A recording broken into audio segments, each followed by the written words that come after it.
Let's make it happen, man. I'm excited for this, bro. I ain't even gonna lie. Yeah, yeah, yeah, yeah. I feel like I made it. There you go. And I didn't think why we didn't do this months ago. I'd be like, yo, we Nah, gotta it's have cool, them man. on. It just be coming to me. I'm like, I didn't think about this earlier, so that's my bad. So how do we So okay, on your we end, um, there should be some arrows pointing up and pointing down on the bottom left hand corner. That way, I believe you should be able to see both of us. And then towards the upper right, you should see the chat bubble. And then you click that, and you'll be able to see the chat as it comes okay, I through. see everything. Awesome. We in there. We in there. Okay. I'm just waiting for this notification. Give me one moment. I got some of my Mic Check Global people, Okay. some of my clients in the chat too. Right on, right on, right on. All right. I got the man. I got the marketing genius, uh, Mr. Darius Robbins, Mike Check Global. Yes, sir. Brother, shout yourself out. Hey man, this is Darius with Mic Check Global, man. I'm just here to give y'all some insight on what goes on behind the scenes when you're looking or you're supporting your cousin, your friend, your somebody you went to school with that wants to do this music thing, man. We're just here just to, go behind the scenes really and just talk about, what is really going on and how, like the title says, thirsty these artists are, man. And my experiences, I've been marketing, um, you know, uh, musicians and businesses for going on 9 years. And, when it comes to our people, black people, uh, we gotta, when we hear this independent thing, we really gotta take it by the reins and really see, how to do this thing because at the end of the day, um, you know, white man's, ice is always colder, what I'm saying, when it comes to anything. So I just try to, put myself in a position where I could be, a beacon of light to the people that want to do this thing independent. You know what I'm saying? Shout out to all my clients that's, tuning in to watch this because I'm going to include this on our playlist, man, because the guy that, that I'm with right now, man, he's an OG in this thing and he has a lot of wisdom too when it comes to the industry, and you guys should listen to him as well.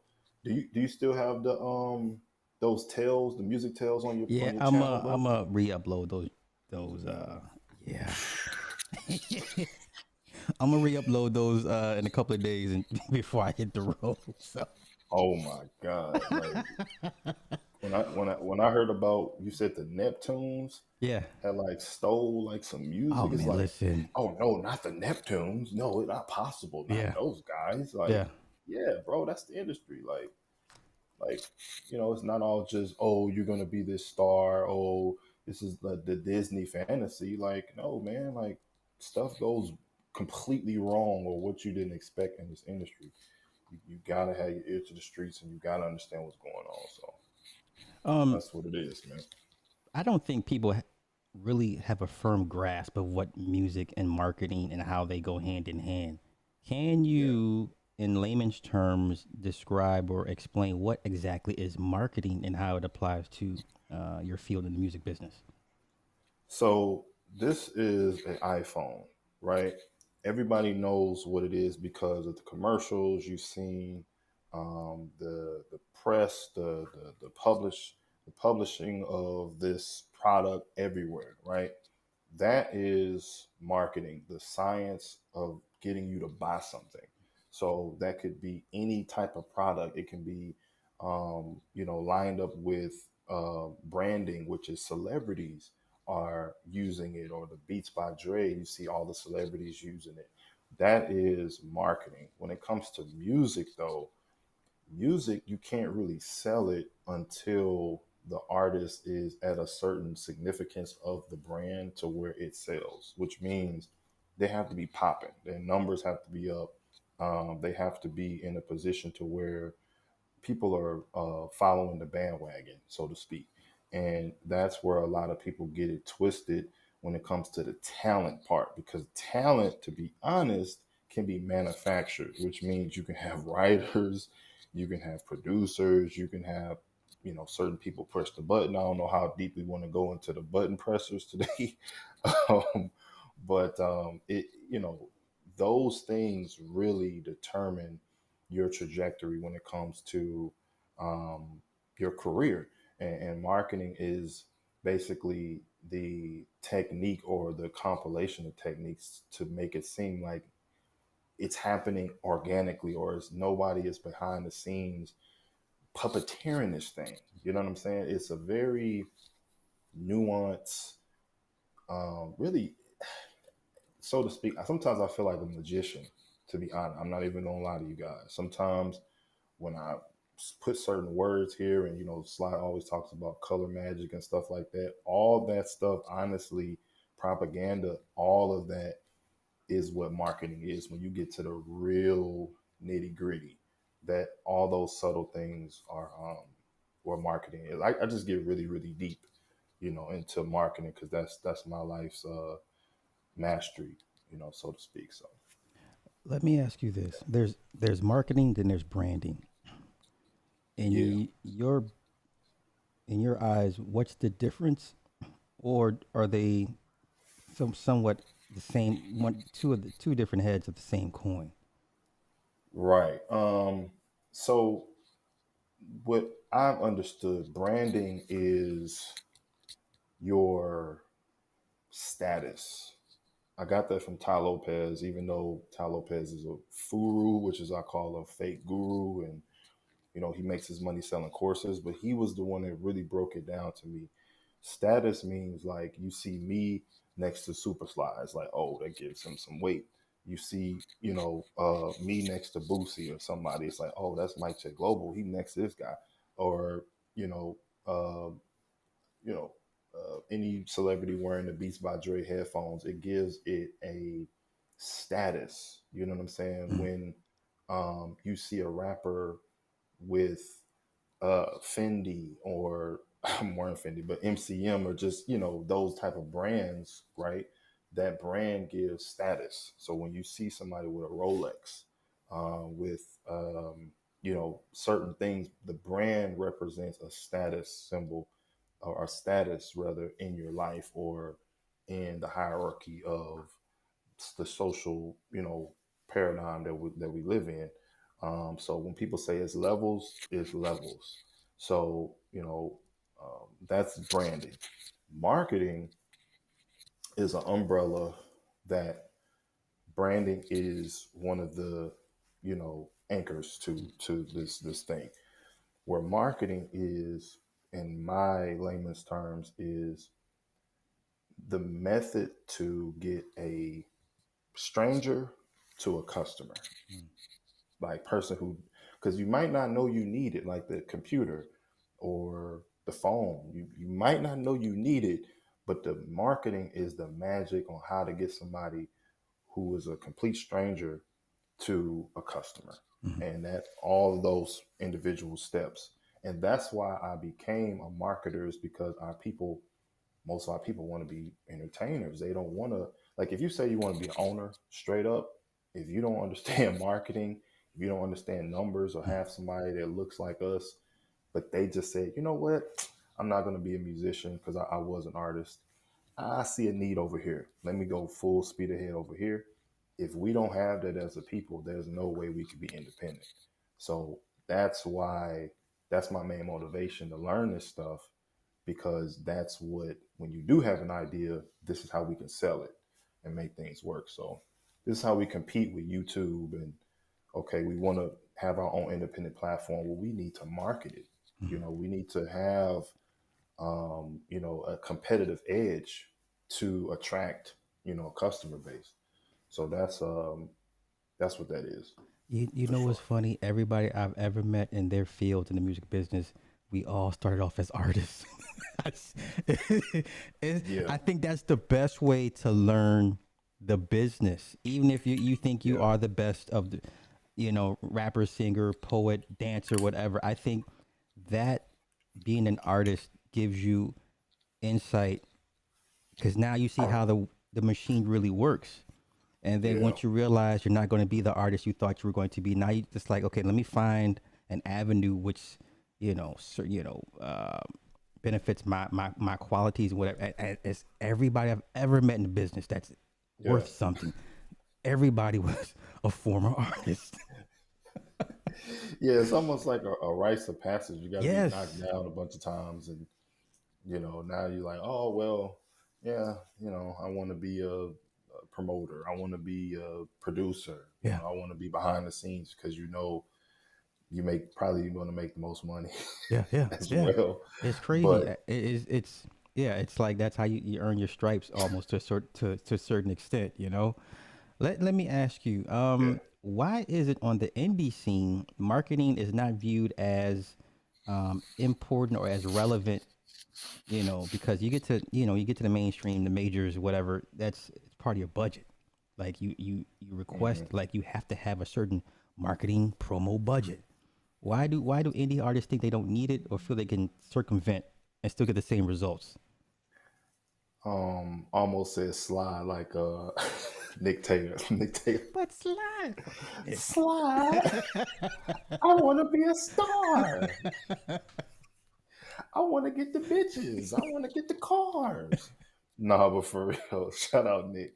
But honestly, it's the and this is why I love what you do, man. It's the court gestureship that is attractive because the court gesture, he was able to gain clout from getting the king's attention or being, a you know, being at the behest or being associated with the king. Yeah. So when the jester goes home, right, to the rest of the peasants or whatever, he's a super peasant. He's a jester.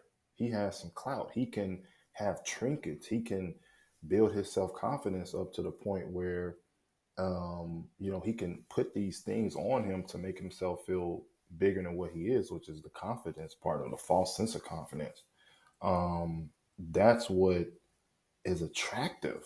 So when it comes to the marketing, they're like, man, I'm talented, bro. Like, what's this marketing stuff? Like, I'm dope. Like everybody on my block say I'm dope. Like I don't want to spend money on this, and I know we're gonna get to the money part and all that, but when they find out that it's work behind it, that turns a lot of artists off because they're using the right side of their brain.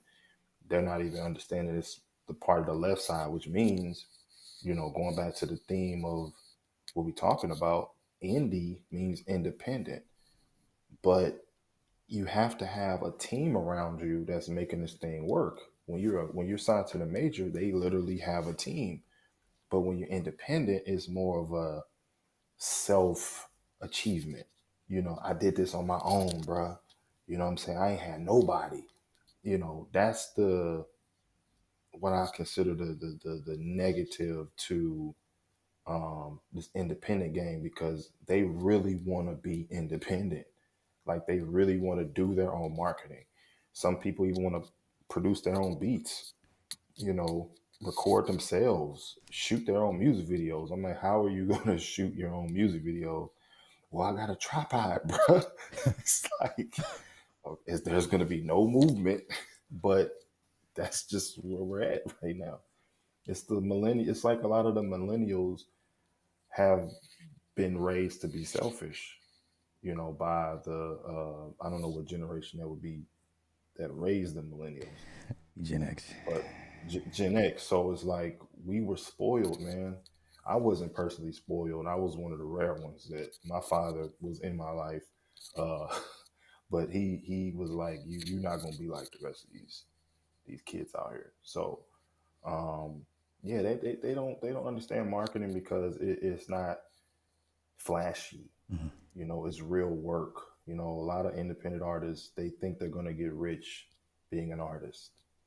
And that is, bait for a lot of people, man. So, Let me ask you this: in light of Karen Civil versus Joyner Lucas, because he paid her for marketing, yeah. does Yeah, yeah, marketing yeah. get a bad rap? Which is why indie artists don't feel it has value to them. That whole situation was very interesting because the whole story was basically Joyner Lucas had a manager, Right. right, that spent 300,000, 500,000 on him or something like that. And then they only had $50,000 left. So here comes Karen Civil. You know, she worked with this artist, she worked with this artist, which a lot of artists only like working with people who are next to other big artists or names because of the branding, right? But that can be manipulated. You know, if you're in a club all the time and you're just taking pictures with people, that's why I tell artists these DJs are finessing y'all because all they got to do is take pictures with the celebrities in the DJ booth or around. They could just they're around everybody Mm. all the time. That doesn't mean that they can market you or help you. But Joyner Lucas said, "Hey, you know, I got 50,000. That's my last 50,000, and that's a red flag. When it's somebody's last bit of money, that is the wrong. You should not take that money because And he that had a is baby on some the way too, so he was already equally stressed, like extra stressed. extra. So So, did he yeah, have an unfair expectation out of Karen, or was he right to be like, "No, I paid you for a service. I expected these type of results," or can mm-mm. marketing give you desired results, or you just it's just the opportunity to get a result? Remember, I said that being a master marketer is part being a magician. Yeah. I really mean that because Karen is a broker. She doesn't do anything. She gets the money and she pays people to do certain That's right. things. That's right.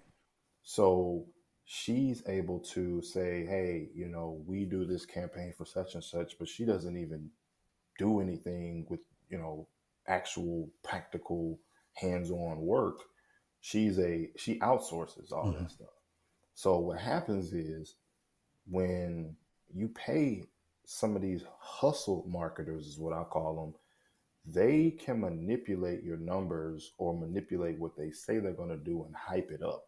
Like I looked through their agreement, it was a lot of interviews and DJ pools Right. and all this other type of stuff. Which, if he wanted an interview, he could literally go, you know, get interviews directly, or if he wanted to do DJs, he can go straight to DJs. But Right. he wanted somebody to manage his whole 50,000, which I do that as well.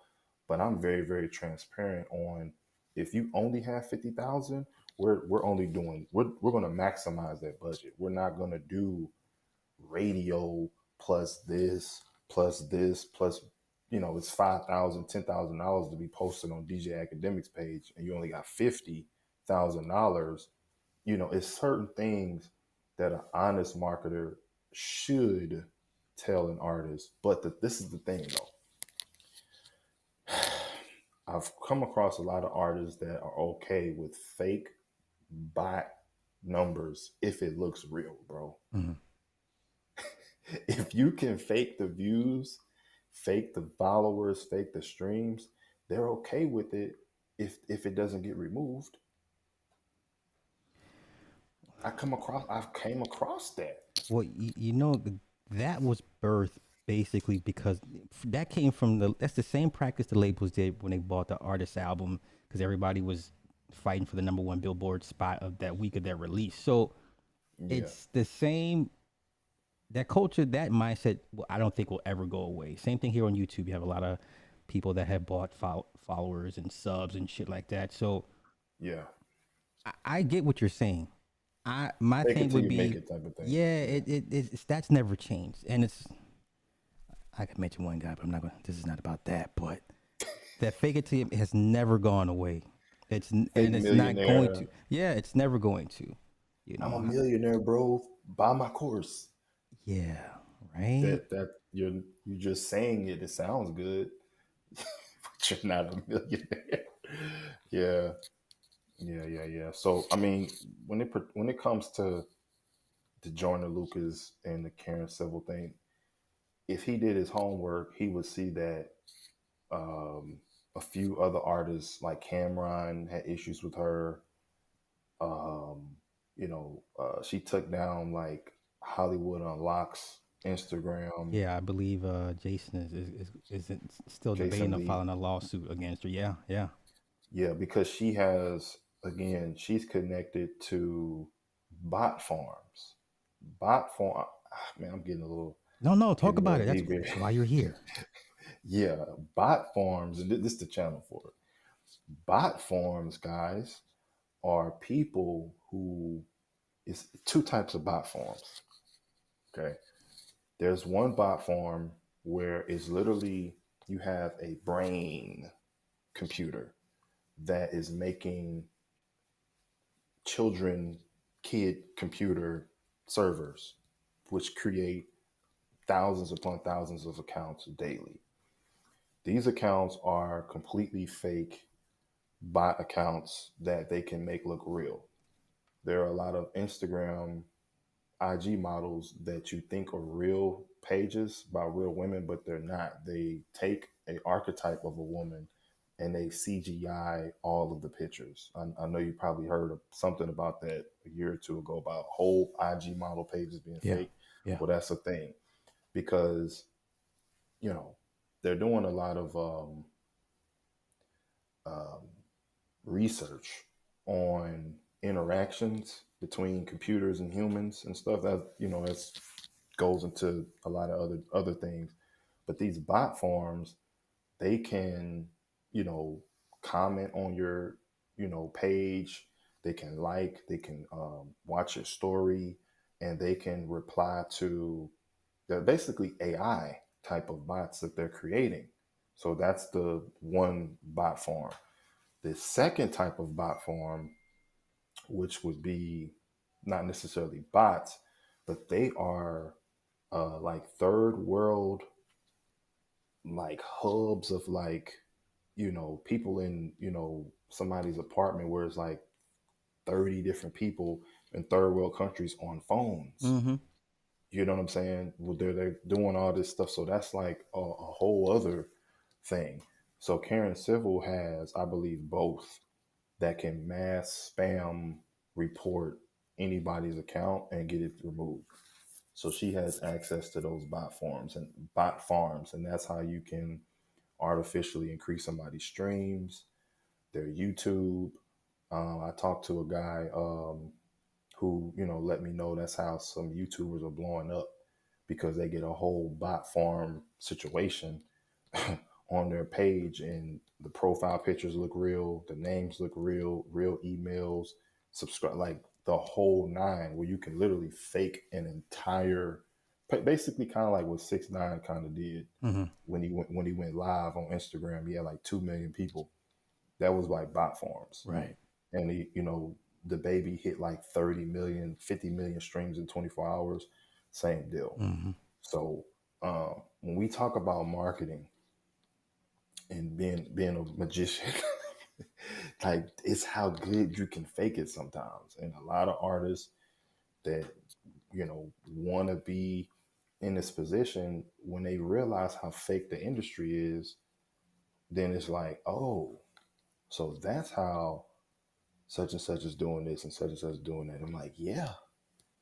But if you're trying to win in the industry, you're gonna have to get your hands dirty, and it might not be in the way that the way you see online where people are getting dirty, but at some point you're gonna have to get them dirty at some point, because it's either in the research you're gonna get your hands dirty or doing something dirty, and to get to where you're at, you're gonna have to figure out your way to your success, your path. In your um in your way of thinking, do you believe that indie artists actually, or just artists in general, do they have a grasp of how grimy this business is? Do they even understand what it takes? No, no, man. I don't think artists really even understand 10%, because if they did, all that Illuminati talk they would have took very seriously. All that everybody's seen it. Everybody's seen all the documentaries in 2010, or when I think that's when it was like at its peak, Mhm. 2010, 2012. Especially with the 2012 conspiracies. Everybody's seen it already, man. They're still doing the hand over this. They're still doing that stuff, man. It's not, nothing has changed. You still see certain imagery all over the place, but it's the court gesture being over the peasant is so attractive. They say they kings and queens. No, they're court gestures, but court gestures are above peasants. They just want to be above somebody so they can, you know, they can stunt on their own, man. That's more powerful and more attractive. Goes to the Pookie and Ray Ray thing y'all was talking about. They want that. They're thirsty for that. They want to be able um, to do that. So when they get into the industry and they figure out what it is they need to do, some of them fold, but I don't know, man. These millennials, as many of them that's dying, these rappers, I feel like they know.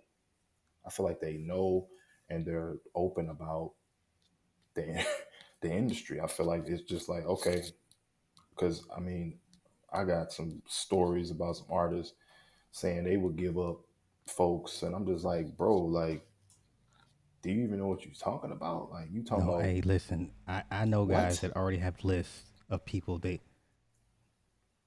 don't. I can't be mad. I mean it's. I know it sounds callous and harsh. I know it sounds fucked up, but I know a few indie artists right now that have a list of people they're willing to give up, and I'm like, you'll go far, you know. Yeah, and it's like at the end of the day, it's like, what is an artist want? Like, what do you really want? Like, do you really like? Is it the the the the insecurities? Are they that big to where you want your 15 minutes of fame? Like, you really really want that? Really?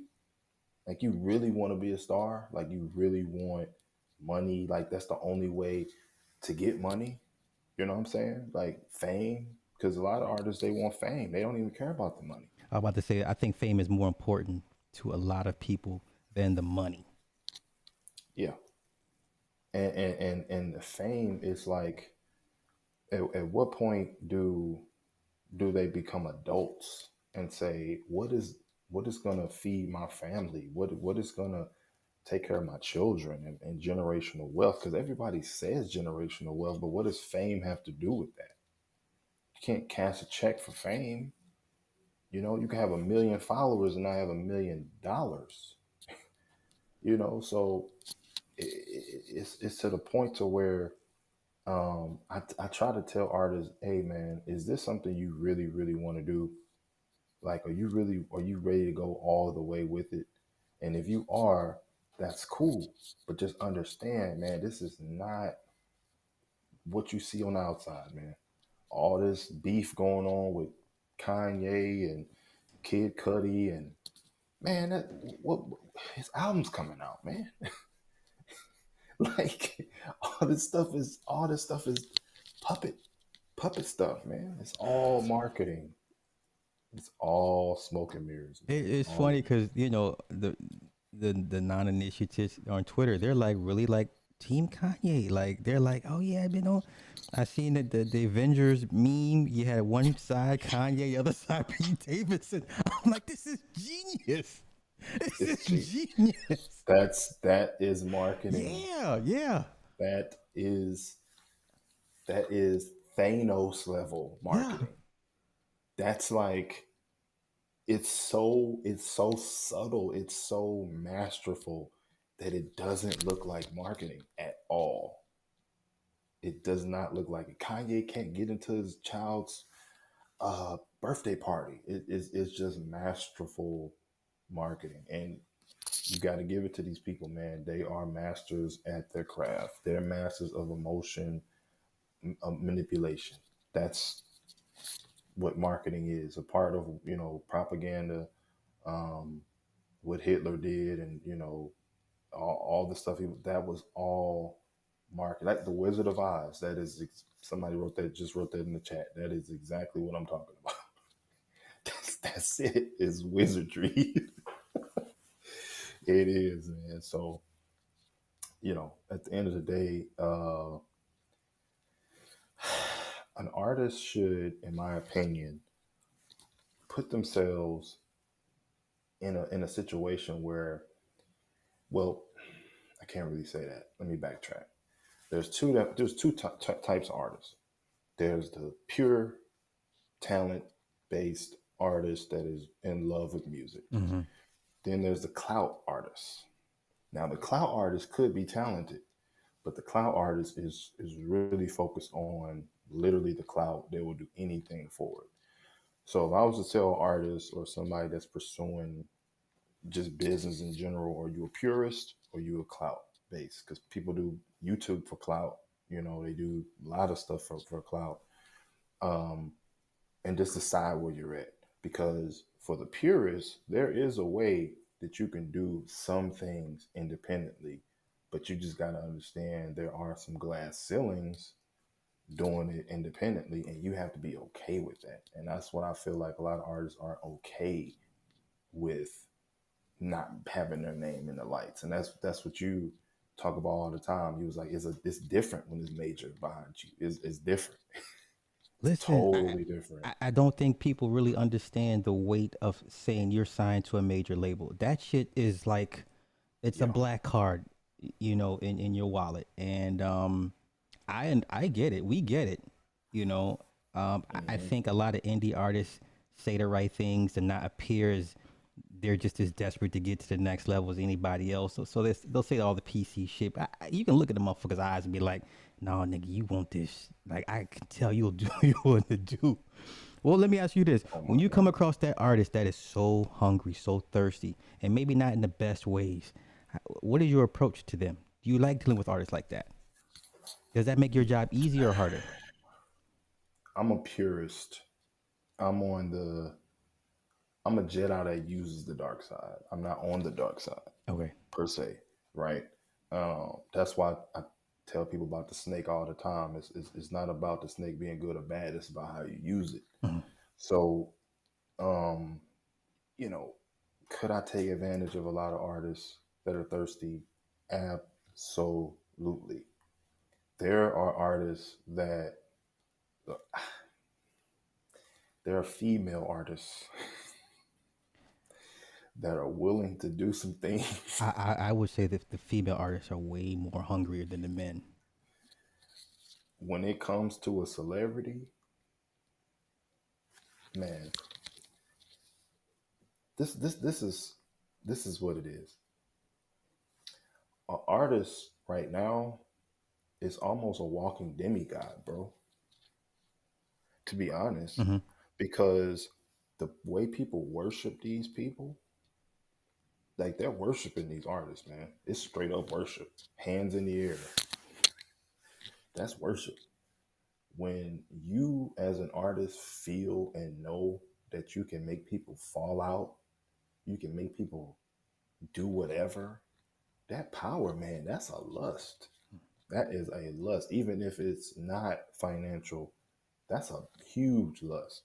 So when it comes to artists that want that lust, to have that power, over people, they're willing to do a lot of stuff, man. And it's not about making my job easier.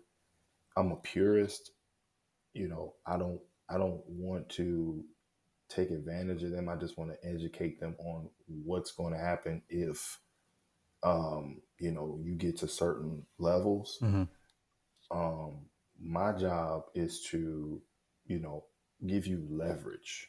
So get your numbers up, get your, social media looking right, educate you on publishing, educate you on distribution deals. And if you want to do because a lot of artists, they skip independent labels. Yeah, It's like, why everybody is just, it's like independent labels are right here and everybody just totally just skips it. Like Ray Charles didn't build Atlantic Records, which was an indie label, that's right. but that's the same Atlantic Records that signed Cardi B, signed Lil Well, Uzi Vert. I don't think artists want to be part of the building process. They want to go to an established machine. Okay. LL's a perfect example. He helped build Def Jam. Now, you know, majority of artists don't want to be. I don't want to help build. I want to come to something that's already established, already got this shit working. I don't want to because that takes time. Yeah. Snoop helped build Death Row, but I think these are rare occurrences. The majority of artists, in my opinion, already want to walk into a well-oiled machine. Period. Point blank. They don't want to spend time trying to help you figure out the kinks and the bugs and what works and what doesn't work. Yeah, because at the end of the day, that lust for power, man, is something that they admired when they was children. Like the TV is a weapon, man. When we were kids watching 106 in Park, watching these guys on BET, like that was damaging to a lot of the millennials. It's like I've literally talked to about 50,000 artists within the last 9 years, either on the phone or DM, like real shit. Mhm. Like I'm aggressive when it comes to it. So when it comes to social engineering or just knowing about our people, like I could be on a panel, like an actual real panel or virtual panel talking about our people because I've talked to so many of them. So many of our millennials have decided, I don't want to go to trade school, man. I want to be a rapper, bro. I don't want to do even sports. Like it was a lot of people doing at least baseball, basketball, football. You got the basketball and football, but the basketball and football players want to They rap. want to rap. AB wants to rap. AB Say this. is Say it rapping. again. The Wait, I have basketball, to ask you this: are rappers pookies? they are the god Pookie. Rappers are god Pookie Okay, because so Michelle Obama said she want to she be won Beyonce. Beyonce. Yeah, yeah, yeah, yeah, yeah. So she's an artist, but yeah, you get what I'm saying. Like, Yeah, yeah. Obama, I listen to Jay-Z now. It's like, okay, vote for him. Like, they're God Pookie. They're the God Pookie. If there's a God level tier of the Pookie, let's do Pookie tiers. I've always Rapper said is number the one. rapper is the male archetype that most men aspire to be. Not all, but most. And like you Yeah, said, it's bad when athletes want to be rappers or want to hang with rappers and want to drop a mixtape. I mean, Iverson, not Baron Davis, but Damon Lillard. I mean, it's yeah, countless, countless. Um, yeah. It's to the point to where if because that's what the point I was trying to get at. It is about, I estimate, 1 million rappers in America today. 1 million. And it could be more mm, because almost 1 out of 5 millennials, black men, yeah, rap. yeah, Sly. yeah. I believe Like it. one out of 4 millennials, 3 rap or have rapped. When we talk about this high value man shit, we talk about this, the top 1% man. Look, man, when it comes to black men, bro, the reason why we're not even in those percentages is because we're not even in fields that'll make us 5,000 a month. Being a rapper, everybody being a rapper, that's not even going to replace your job at McDonald's. So You know what you I'm see saying? things beyond the stats, because guys love quoting Yeah, stats and uh uh CDC.health.gov stat. You see beyond because you see that shit in real time. You see the other yeah, side that the stats don't report.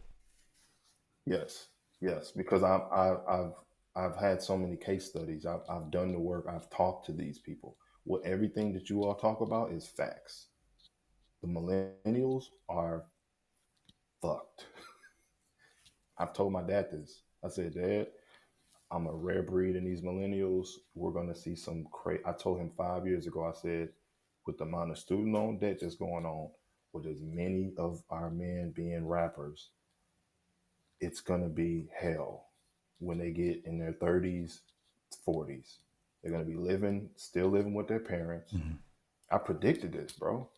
Like where we're headed right now, like this could be a whole other separate live. We can get into it now, but where we're headed Mm-hmm. with millennials and Generation Z, black men, it's. I agree with you. It's. I don't see a way out. I don't see a way out, man. Because I mean, if you think about it, it's a burning house, like you said, the manosphere, and the manosphere, the black manosphere, is doing nothing for that generation, but just telling them to pump and dump, don't get married. Them are the worst things you can tell the millennials, because now they running buck wild. Plus, they want to be rappers. They're gonna We're come for you. done. They're gonna come for you.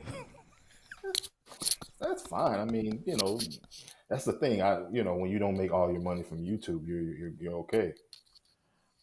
But Ramil, he's in Atlanta. I've talked to him before, so we're on the same page when it comes to a lot of these things. But I just try to um, steer the boat as much as I can with whatever little influence I can bring. Mm-hmm. But you know, the amount of work that I've done talking to men from ages of 20 to 35 Mm-hmm. in the last 9 years. This is documented. This when I started my business was 2013. Yeah, yeah. We're in a terrible position Well, let as me a ask you race. this: in what ways has marketing changed since you've been in it? Oh man. Ugh. When I started, Instagram just really became the platform. Yeah. This was 2013. Uh, I started marketing when social media what the term was being used, because it was just Facebook, it was YouTube, social media. The word, how it's used, was just getting started around 2012, 2013, when people was really using it. So it's changed to where you had one-on-one interactions with street teams, or you had a publication that you trusted you would get the news from. So, excuse me. So now that we're in the digital side, we have, instances where influencers are now the news. So, if you have an influencer that everybody looks up to and they're talking about you, that's their news. So we're getting news like third, you call that when it's like third hand, Mm-hmm. you know, fourth hand, it's not second hand, third hand, fourth. And people are just going to an influencer for that. So when you market something nowadays, you have to include influencers, you have to include um, digital marketing in so many different ways to where you can get your message across, because you have to pierce through the noise. Like if it was a audio, uh, if you could mirror how many sponsored posts, how many posts it is to noise, it will be inaudible, Mm-hmm. right? So if you're trying to get your message through this noise of sponsored posts of a girl, one booty picture, another booty picture, sponsored ad. Okay, scroll up to get past the booties. It's a lot of scrolling. Yeah. you gotta be you gotta have something to really say and talk about. Your product got to be good. You got to be connected to somebody. You got to be connected to some booty. You know what I'm saying? Like it got to be something that interrupts the pattern. And that's what marketing is so deep when it comes to, like, some people when they hear the word marketing, they don't attribute it to other things. Pattern recognition. Mm-hmm. Um, when you was talking about the frames per second, I think that was yesterday or day Mm-hmm. before yesterday. Suggestion, Mm-hmm. color magic, like all of that is under the umbrella. Yeah. Like if you want to get your message out, you have to use all of that stuff, all of it, you know. And it's changed because you have multiple platforms, and each platform has its own strategy. So Facebook is a community based social media platform. YouTube is a video community based platform. Right. Instagram is a highlight community based platform where you post the best of yourself. You post highlights of your life. Mm-hmm. TikTok is, I don't have a word for it yet, um, but it's more instant than Twitter, because I was gonna say Twitter is a now instant Yeah. social media platform. TikTok is a fucking some Chinese ultra level, ultra light beam marketing. It's some let's get your children at 13 years old and get them into plugged into the matrix type. Yes. It's some That's the most user based website app on the planet is Mm-hmm. TikTok. So they're on a whole other level.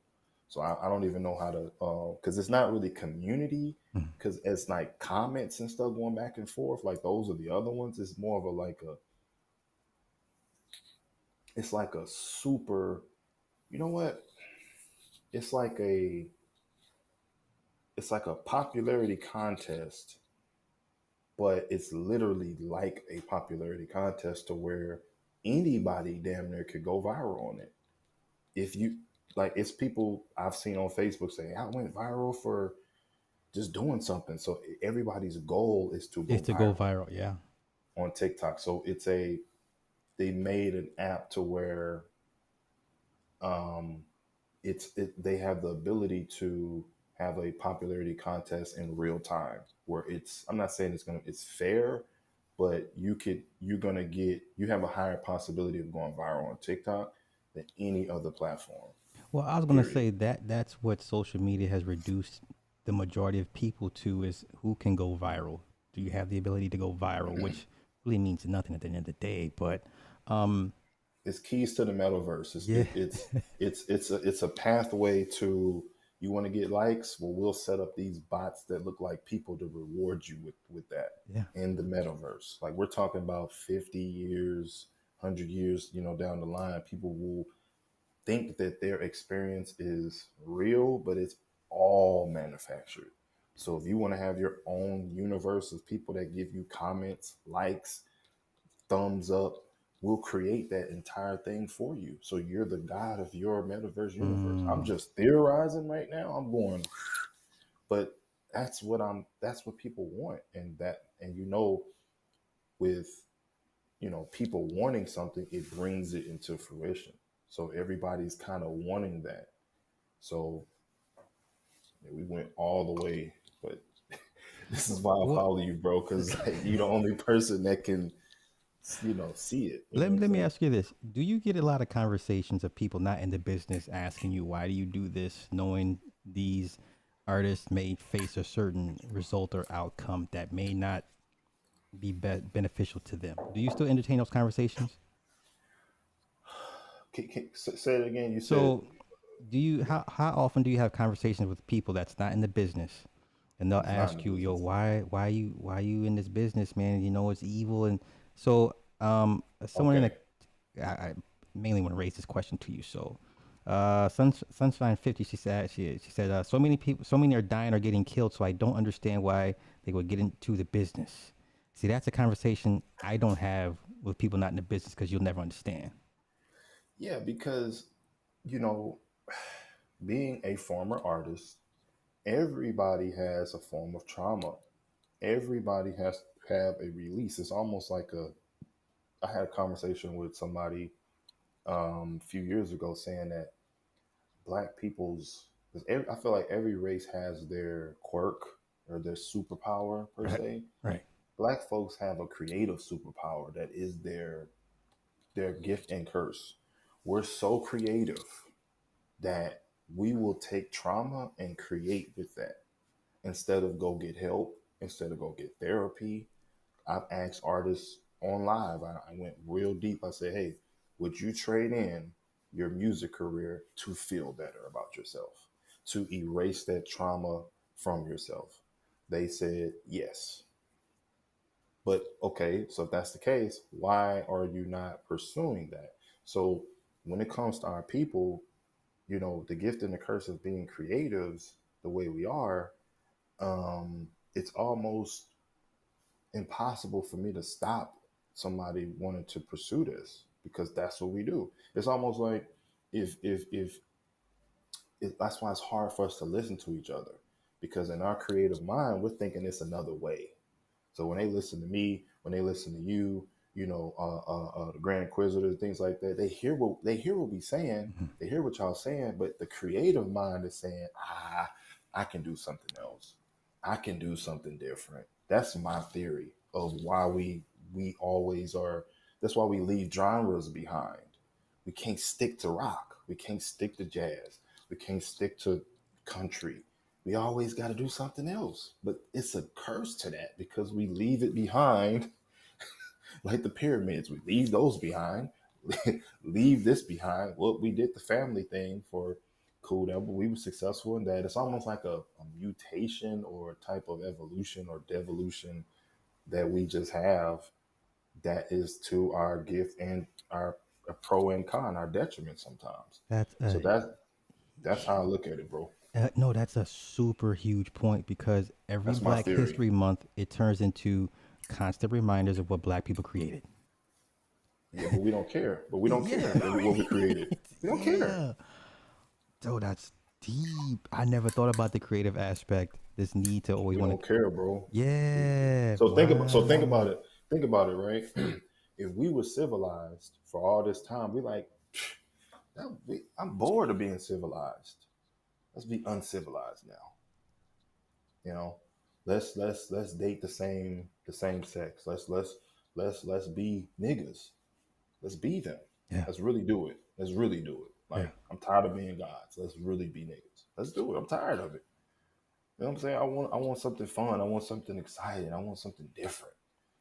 You know, and I feel like that is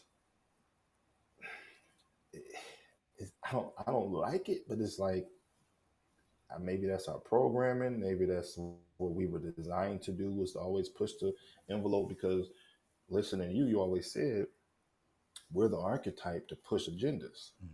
They use us to push agendas. So even though a lot of us weren't particularly, the rainbow guys, but they got to put one of us as the head rainbow guy to push everything that they got going on. Right. So it's almost like we're they use what they already know about us against us to use their agenda. So that's just it. What it is, man. That's just how I see it. Maybe it's not that deep. Maybe it's deeper than No, that. no. You really we're just playing. We just scratching the surface, for the general Yeah. public. But no, I mean, because you've seen the dark side of Because this I've shit, talked to so many of them, man. It's like man. it's not even something I'm pulling out of my ass. Like I've literally studied our people like as a backdrop to my business because I'm on the phone every day. I'm listening to everybody. I'm hearing all their stories. I'm hearing them talk about all these experiences. I'm hearing because I'm an audio, oral, with the ear oral person. So I'm a musician. I'm hearing the tone of their voice. I'm hearing everything is real stories. I'm looking at their pages. I'm seeing. I even help them with credit. So I'm seeing the backdrop of their credit scores and helping them with investing. And I'm seeing how much we don't know. That I'm like, well, why is this happening? So I'm just creating these theories or these if it's prophecy or whatever. I don't know, bro. Minister Jap is in here, man. Oh, shout out to Shout Jap. out to him. The church is Minister in the Jap, building. yeah, Lord Minister have Jap mercy, church. Network. Hey, I Jap be just going. Jap be going inside. You be like, damn, Jap. Shout out to Jap. Church is in the yeah. building. It is Sunday. You He know what I said mean? I was gonna say he's, like you as a he said where your marketer. he said where your super chat. Oh, it's currently demonetized the channel, so anything will have Okay. to go through Cash App or PayPal. It's all through the website. So scrolling at the top, Okay. if you guys want to donate. Dollar sign super slot 75. Yeah, yeah, yeah, Yeah. I was going to ask you. Basically, you are a sociologist. You know, Hmm. if you really think about it, because you're boots to the ground. You're dealing with these people. You're dealing with the test subjects. You are hands on with test subjects, and the only Right. thing between you and a sociologist is minus the degree. But you are dealing with these people. They make these reports about, and Right. I think your perspective as a marketer, I don't. It needs to be more highlighted. I don't think people give Yeah. marketers the credit they really deserve, because you know the psyche of people, not only just people, but races of people. You know Hmm. who responds to what better than anybody, and you as a magician Yes. should. Yes. And that's the next layer of it, is because I know that science too.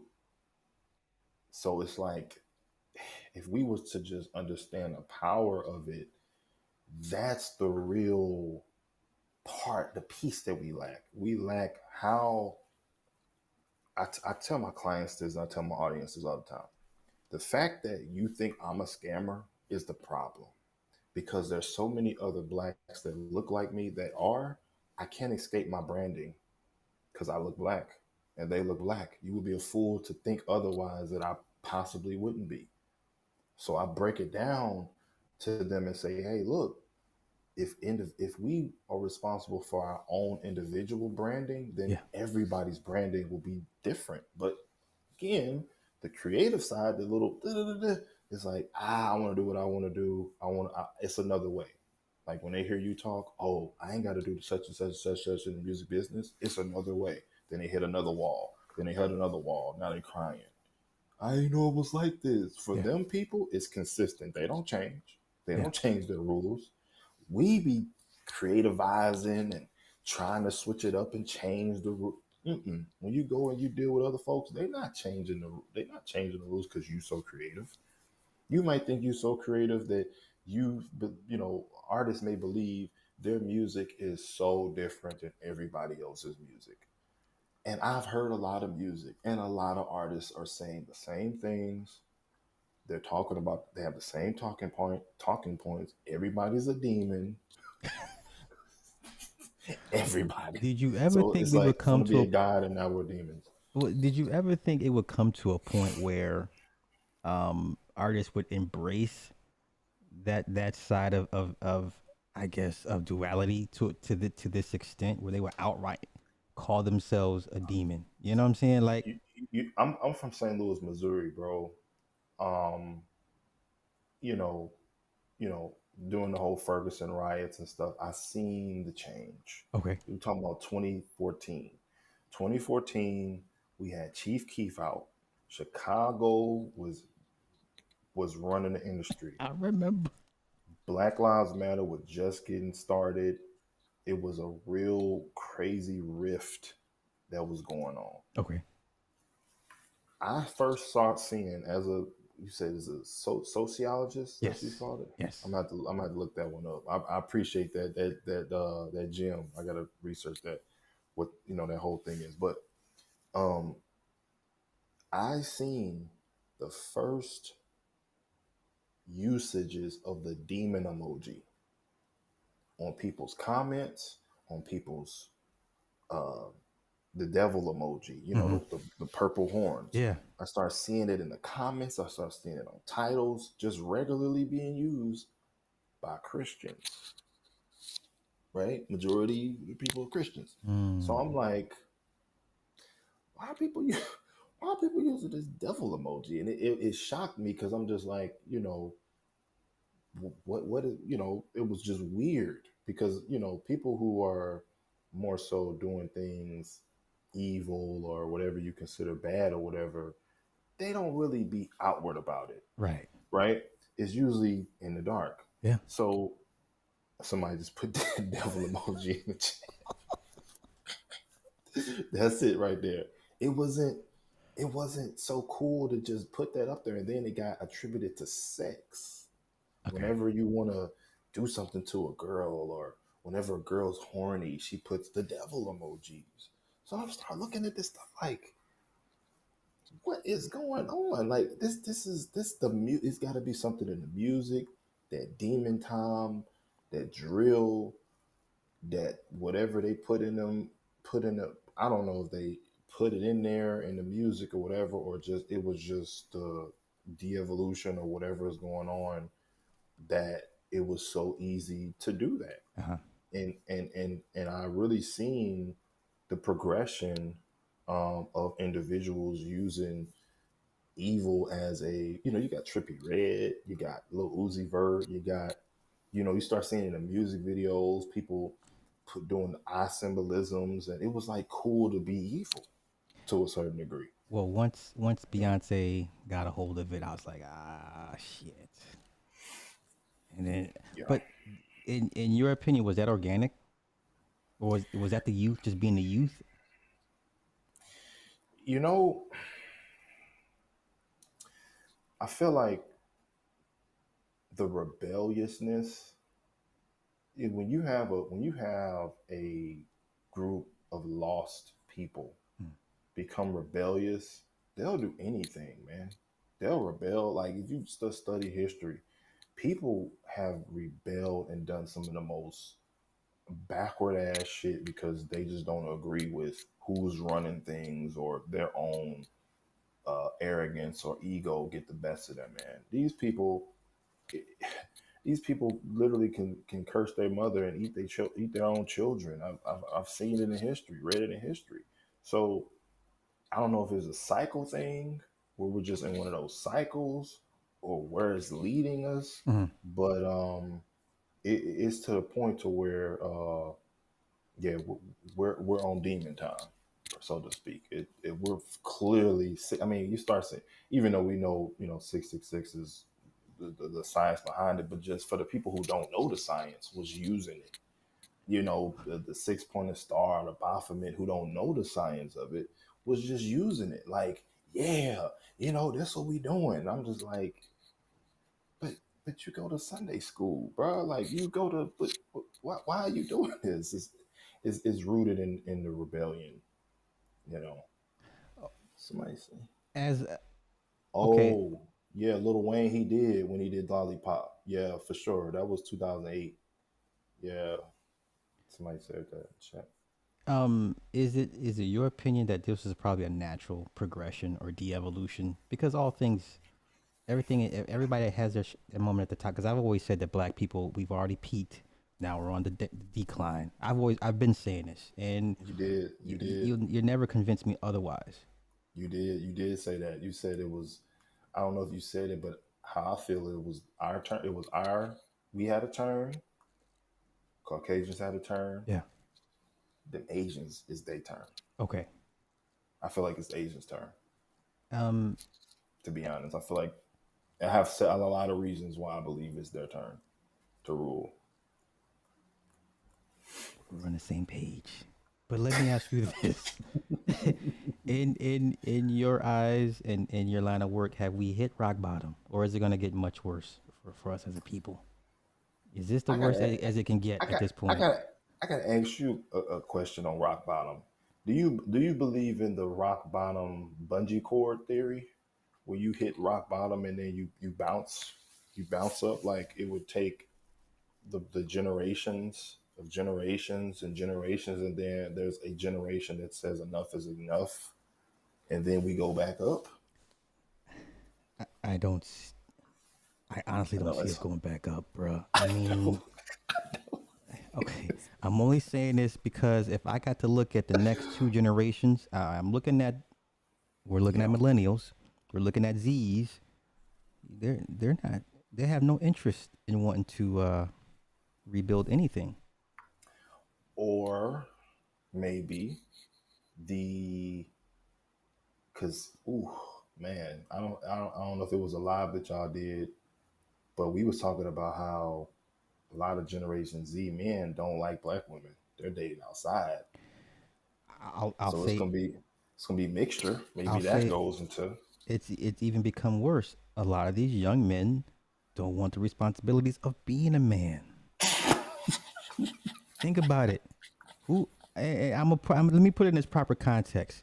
Would you want to take a job where you know it's at the end of the day Oh, you're just working to make sure everybody else but yourself is taken care of? You don't get no recognition, no rewards. You're just a mule, basically. You know what I'm saying? Like,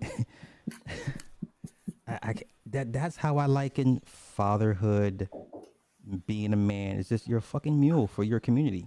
And then yeah. when you keel over and they put one in the back of your head, they half-ass bury you. You don't get a headstone, and there it is there. And you're supposed to be like that. That was a man. That was a man. What these young dudes want to do? Maybe I feel like it's that, but I also feel like it's the ooh, what's the name of that movie? Yeah, I was just talking about it, man. When you become a damn, you go to sleep and your other version wakes up. Okay. What's that movie Shit, we pick one. with damn, it's like a robot you, but you lay down, you go to sleep, and then but you wake up in this other body avatar thing, Surrogates. surrogate. Okay. Maybe that's what the metaverse is going to be, to where everything is going to be like that, to where it's just rock bottom. But you, I guess, whoever has the opportunity to want a different world, they can just be plugged in or come out as a sleeve Hmm. of Yeah, yeah, yeah, something yeah. else. Um, that's the one I'm thinking it would be, but it's like, damn, I really hope it's none of that shit. Well, let me ask you this: you have a society of people that have been ingrained, like you said, to want to become court jesters. There's Yes. no uprising coming out of that. And what is it called? What is that? Something to the king. The paw over the joint, over the urn. What do you call it? Oh, okay. Now it depends on which. Advisors. Yes. Yeah. Advisors. Yeah. You. So we calling ourselves kings and queens. We are advisors and gestures to the king. Um. So yeah, until a generation wants more, which I don't know how you get a generation to want more than the previous in the way that it's going right now. Uh, I'll tell you. yeah, I'll do you one better. Let's look at the welfare community, the welfare generations. There's no uprising there, right? You no, you have you have. I know grown people that have had their mother's Section 8 willed to them, right? whoa. Yeah, yeah, yeah, It's yeah, like okay, get the chain off of mommy, put it on me. yeah. Don't get that chain to nobody else. I know Put it on three. I know three put it right women here. right now that have had their Section 8 willed to them. Their mothers have passed. I know three women, and they're pushing 50. Yeah, So it's like a dog then, right? Why would you bite your master that's feeding you? never. You wouldn't. No. Yeah. So I guess the only choice would to be to inbreed, breed us out.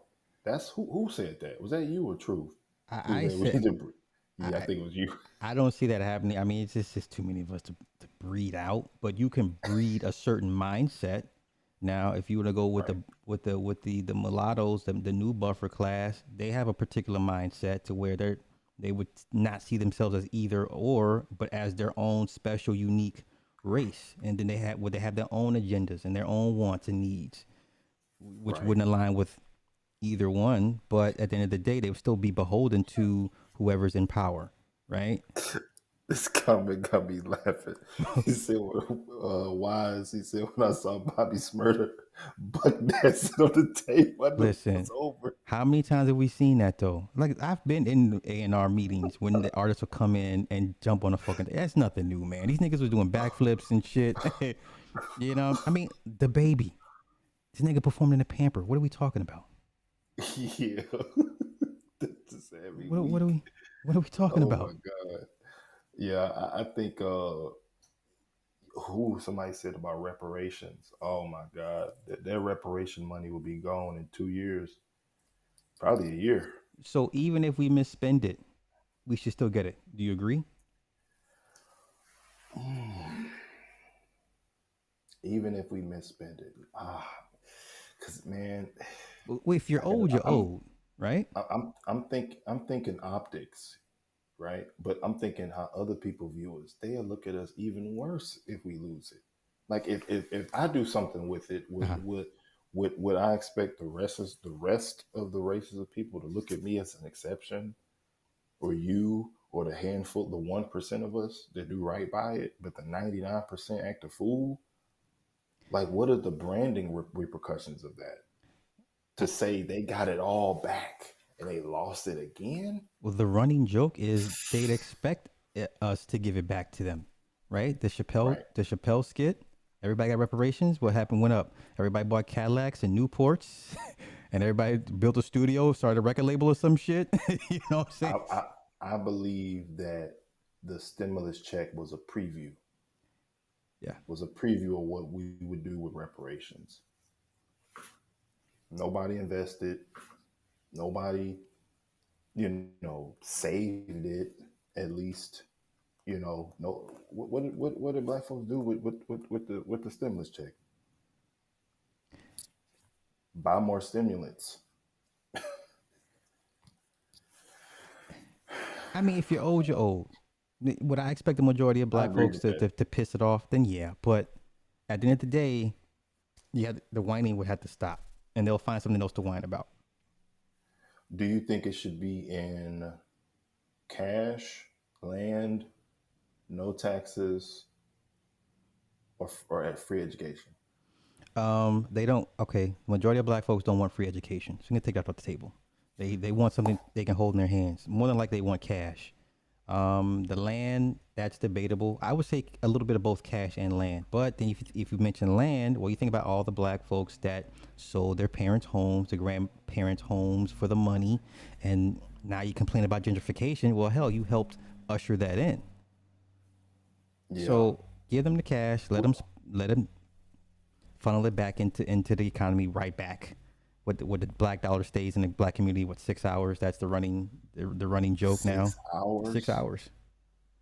They say Asians 30 days, Europeans 20 to 24 days, and That black means when community, you get your check.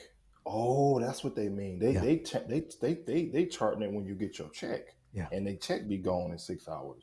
Well, and not only that, in 6 hours it goes to someone else's community and not yours. Like we don't Right. practice black Oh my economics to that. God. You know what I'm saying? But here's another problem.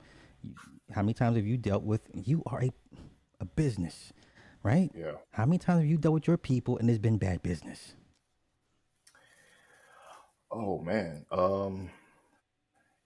I can't even go to barbershops anymore because when they figure out who I am and what I do, the hate is overwhelming.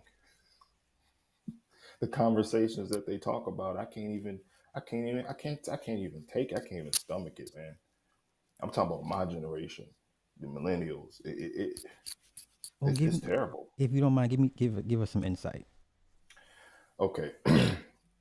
When they find out that I'm a marketer, right? Or when they ask me, yo, what you do? I used to lie, but I mean, come on, man, that's ridiculous to lie to get that freaking haircut. I'd be like, yeah, man, I'm in school, and I've been in school for like 5 years, right? But I'd be like, yeah, man, I do marketing. I help businesses and artists, you know, grow their business and grow this and that and the third. Oh, you can help me with my barbershop. Oh, shoot, man. Well, shoot, I could do this, and I need some more customers, and I need some more this, that, and the third, and that we could do this and this, and I know business, and oh, stocks, and oh, you into crypto, and oh, and it just go on and on and on. Then you got the next dude over to the side. He sizing you up. He's like, he don't do that for real. He just wants you for your money. So what you charge? And the whole barbershop staring at you about your prices. And I'm just like, man, I just want my haircut. Oh, let me see your Instagram. Let me see your social media. Oh, you verified. How much for the blue check? It's just going to a whole, just like when I go to family gatherings and shit, Hmm. people just ask me what I do. Because I was vegan for like 10 years. I'm not vegan no more, but I was vegan for like 10 years. People just ask you questions about what you do, how you so different. It's like we're so creative, but when we see another black person that's different from us, we don't like the shit. But eventually everybody likes anime. Everybody likes playing video games. When I was in school, that was lame as shit. Mm-hmm. You know what I'm saying? So it's like, yeah, you're not into crypto now, but you probably will be later. Or you might see me in a Dragon Ball Z shirt or something like that.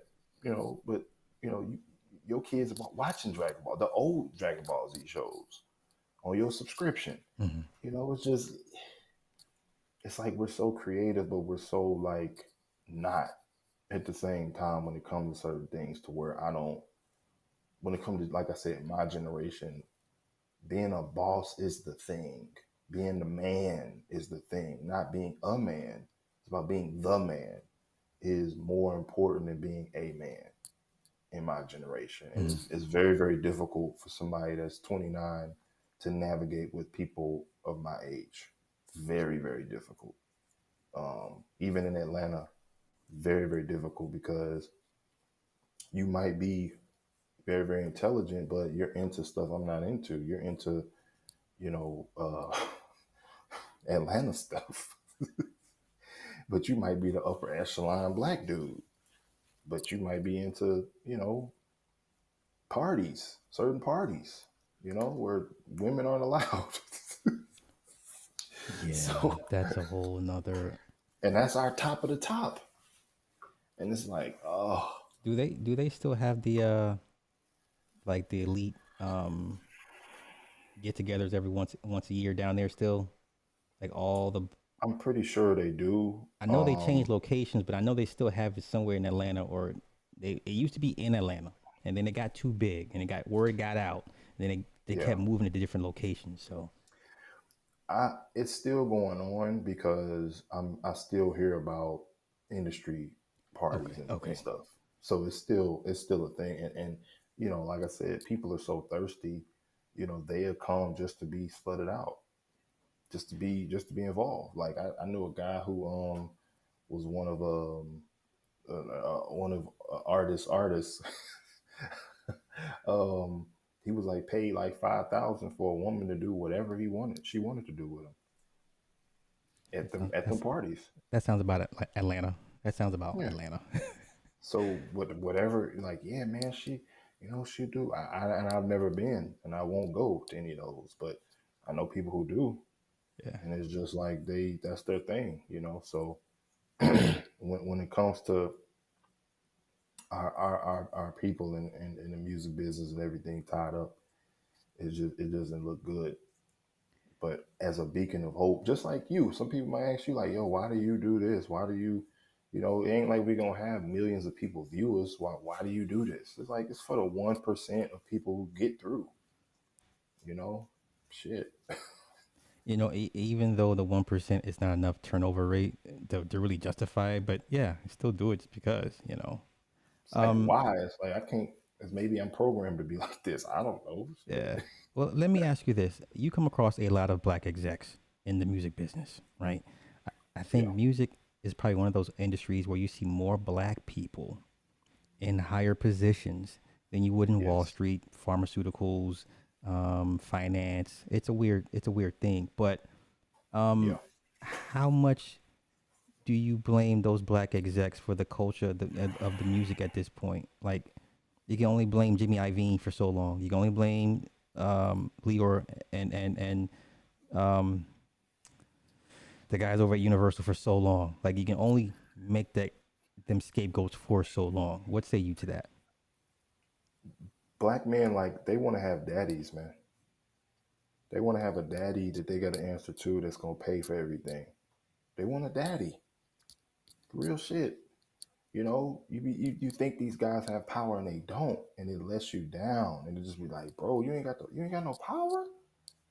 Like you got all this money, you got all this influence, but you ain't got no power. Mm, It's like, damn, bro. Like how? Like it's almost like they give the money to the ones that they know ain't gonna do nothing with it. mm-hmm. Ain't gonna really buck the system, or just it's not even really bucking the system. It's just, I mean, you can't just do a little bit. I don't know if that's the rules to some of these people. Like you can't do anything for your own. You can't do it. Like I don't think it's like it can't possibly be like that. Because when I look at other industries, they're doing something for their community. I'm talking about just some things, like their own legit schools that aren't funded by other races, like their own, like what Umar Johnson say he trying to do, but really do, like really self funded.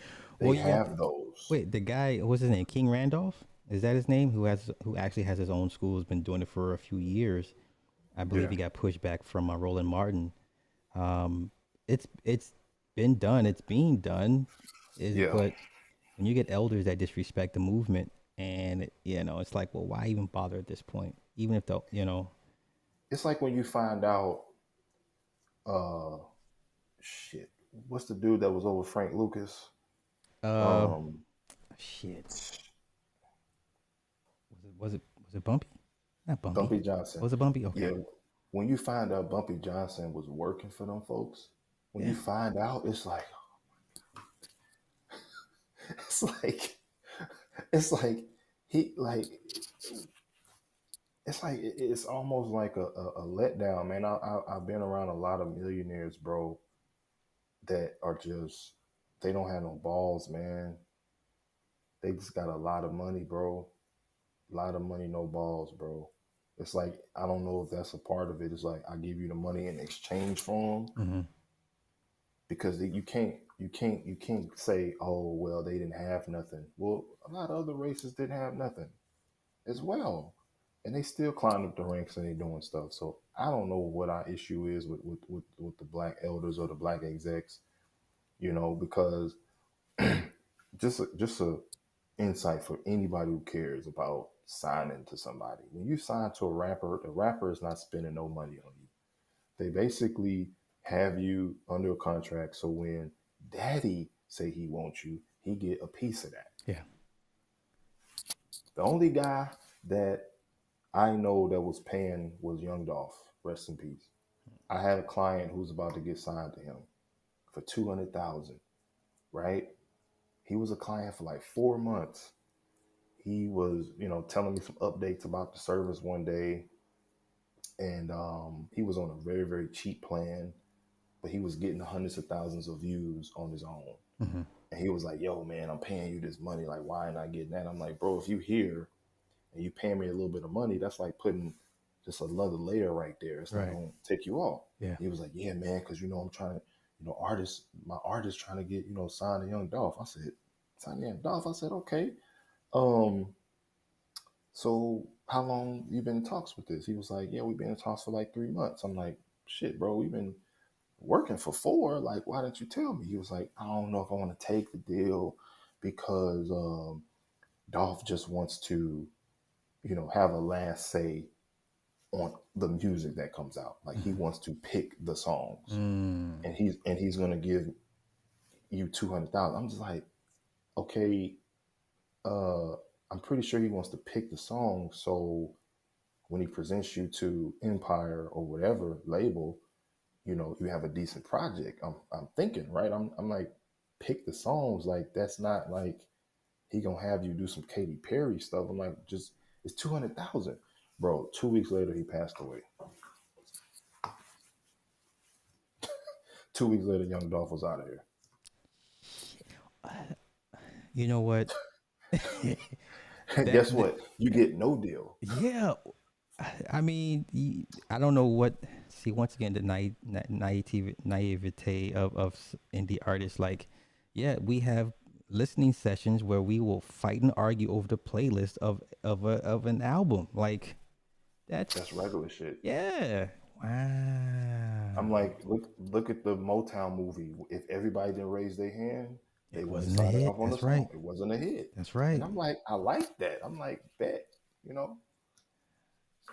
But I, what's your theory on why Motown went down or why it's not relevant anymore? It's the same thing that Russell Simmons had to do with what they did with Barry Gordy. They made him sell it off. They kept him on as acting president for a while. Um, Same thing with Bob Johnson. Like, you mean to tell me you want to give up this megala, this Model megalith of a corporation just to buy a basketball team and play with airlines and shit. Like you shape and create minds and mentalities. There's nothing greater than that. You have the minds of your people, Do you right? believe that was forced? Like how they Yeah, say, I believe they're all forced out at some point.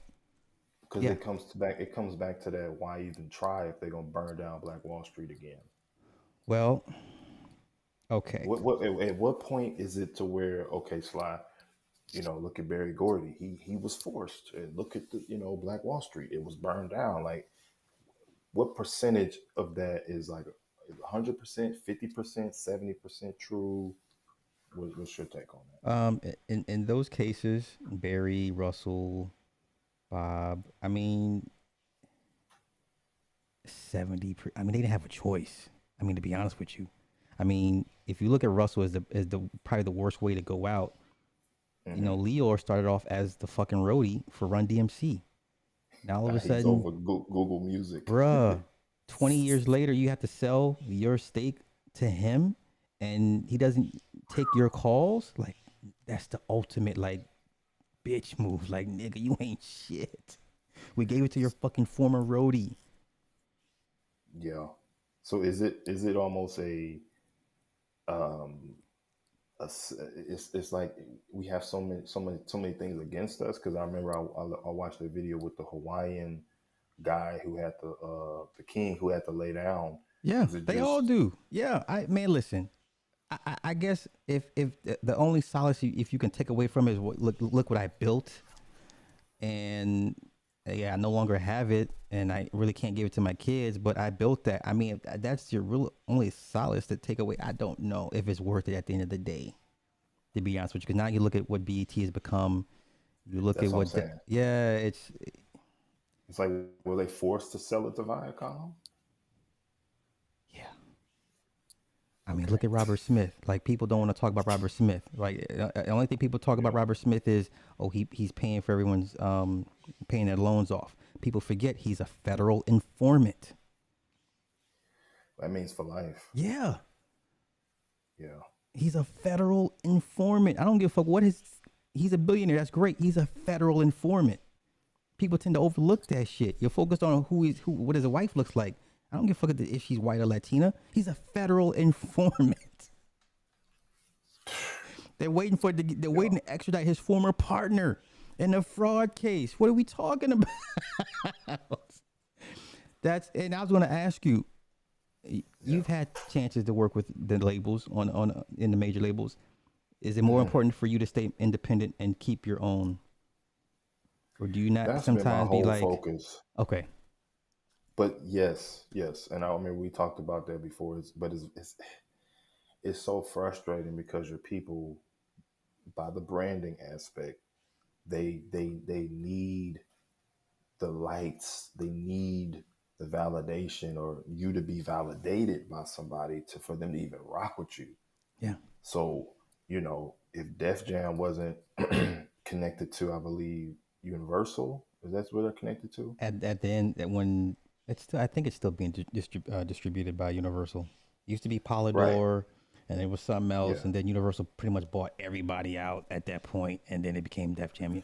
Oh, I used to be Right. Island, and then went to Island Def Jam, and then it went Right. to Def Jam Universal. Yeah, So if they don't see people that don't look like you, don't look like us, and if they're not involved, they don't look at it as official. hmm So yeah, sometimes I'll be like, man, I wish I just had, you know, that basically my cake and eat it too. Like I can get the marketing that the labels have, hmm but just not be signed and contracted with the with the labels. yeah, But our people want, because they don't know what they really are asking for. They're like I want to work with somebody who's in the industry, but it's like, how deep are they in the industry? Because if you get too close to them and you their friend, I always tell y'all about that shit.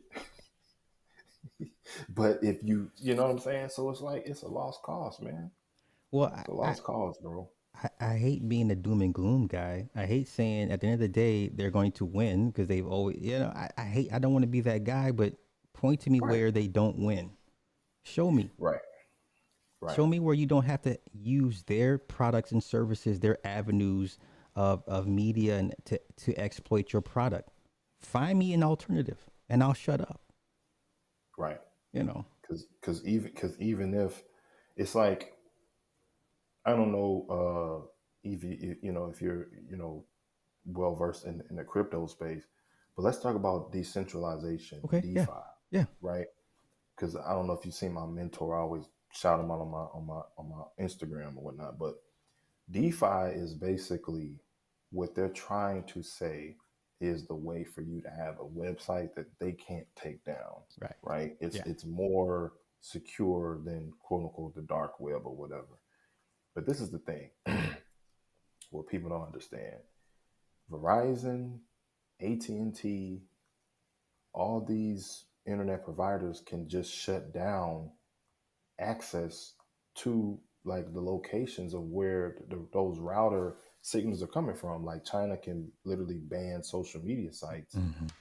They can do the same thing if they know this particular site or whatever is going through that particular internet source. You would have to create your own internet server situation that's outside of AT&T, dial up, all that shit to get into the internet. You would have to literally create your own motherboard, so to speak, outside of their system, Hmm. but still use their electricity unless you generate that. So it's almost that that thing where, okay, I'm pretty sure they had these conversations with people who want to run away from the slave plantation. Okay, if we run away, where are we going? No food, no connections, no this and that. I understand what you're saying, but where are we gonna go? I'm pretty sure they had conversations like that because that's what we're talking about in 2022. It's like, yeah, you don't want to have Black Wall Street burned down, but that means you have to have an entire system within a system. It's very, very difficult Well, with the state of our organizational skills. and I like what you're saying because say we had another a Black Wall Street. Okay, do we have a black military to defend it on top of anything?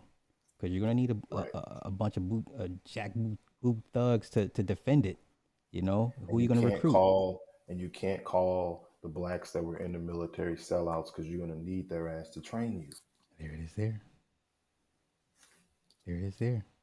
Um, before I let you go, can you give us Yeah, some horror stories that's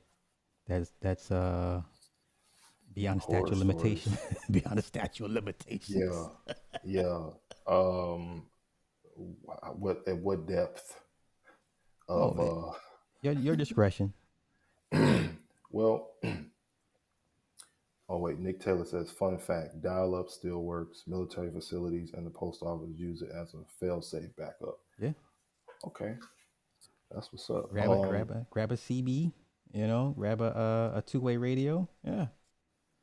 Yeah, people talk about it like grab your own satellite, whatever, launch it. Okay. Um, so a horror story, what I consider a horror story, I do a light one. Um, it was an artist that I worked with. I would say 2015 to 20. I want to say 17 or so. 2015, about 2 years or so. Um, he had a situation with um, a artist in the industry that was pretty well known. Had multiple platinum hits. He was that dude. He used to wear the band-aid right there. Uh, Okay. No names, but I know who. Yes, I'm listening. so the one everybody's talking about, you know, weirdo stuff. I don't know if you know he got like a little porn that just leaked. I It's seen it. weird. I mean, I seen the reactions of it. Yeah, it's very weird. So yeah, so he was connected to him, and nothing was really going the way he wanted it. So a producer who's pretty popping now connected us to do some of his marketing. Mhm. So we started doing his marketing and stuff. He releases a project 2015. Dude, let's talking to the manager. The manager's like, okay, I say I'm paying you this much and this much and stuff. And I'm like, look, bro, you paying me a management fee. I'm having you pay Facebook, pay Google. Like, I'm not managing none of this. This is not what I usually do. Mhm. Like, I'm sitting with him at the computer because I'm like, I need an example. So this guy gets to the point where he tells me how much he spent. He tells me that he got finessed into paying for a tour to open up for 2 Chainz for $20,000. But this is the kicker: his artist was performing when the lights was on, when people were coming into the venue, and he called it a tour. Okay, it was 20,000. He also, while we're working, he gets the uh, "I want to be the man" syndrome that most black men have. Mhm. He's like, "Well, I'm paying you, and you using him as a you know example to get more business." He wasn't liking that, even though I'm not really getting no money, but I'm getting money saying I'm working with this guy Mhm. who had a little bit of buzz or whatever, right? So he kind of starts playing me to the left and tells me that he's working with a lady who is going to be his PR rep. Mhm. He tells me her job is to do a DJ pool thing in the Chitlin circuit. Do a Chitlin circuit. This is the craziest shit ever. And it's not even, we not even to the climax. Do a Chitlin circuit run of the guy's music in the southern part of of, of America, right? Mhm. South. Uh, he has to pay for her rental vehicle, her hotel, and food while she's going to different cities. Okay. The proof that she has that these DJs are playing the songs, she takes a 15-second story of her in the DJ booth at a club playing the song. 5 people are in the strip club, 15 maybe are there just to show, hey, your songs are in circulation, right? And I'm like, he's telling me this, and I'm like, bro, like, this is like scammy, bro. Like, this is wrong. Like, you paying her, you talking about $5,000, $10,000 for all of this stuff that you just paying. He like, yeah, I know, but I'm doing it because she said she connected and all this type of stuff. So I'm like, all right, cool. Couple of years go by. I'm not really working with them anymore. I moved here. Um, he gets signed to Atlantic Records. He signed to Atlantic Records. His deal was 50,000 up front, another 50,000 with the album being turned in. So I said, okay. Now, mind you, I'm talking to the artist, like checking in with him, seeing what's going on. Which is, I'm sorry, he got signed 2019. I was looking at his Instagram, seeing what was going to happen. Like, okay, at least I got this dude as a, somebody said he big simping. Yeah, he was simping for the girl for sure. Uh, uh, I'm like, at least I can say I worked for this guy because he signed to Atlantic Records. I'm like, cool, bet. But the year goes by, I don't see nothing. 2020, get in contact with him. I'm like, so what's going on, man? Blah blah blah. He tells me the details of the deal. He like, yeah, it's 50,000.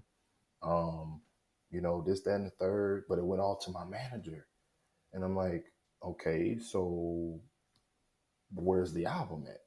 He was like, they say I got to turn it in for the other half, and the dude messed up the money in the streets. I'm like, hold on. I'm like, hold on, bro. You got to tell me what's going on. He be like, bro, I had to get a job, bro. I got my first job in like 20 years or some crazy, 15 years or some shit, bro. I cried, bro. I'm like, bro, hold on. You got to slow down, bro. What happened? So he was like, yo, I was in the meeting in New York at their office. And he was like, it was the most shystiest thing I ever seen. My manager slid the A&R some money, and then all of a sudden 15 minutes later, they come back with a contract, and my manager's sweating me to sign this contract. And I'm like, I'm like, okay, okay. And he was like, yeah. So he got the 50, and he was gonna flip that in the street.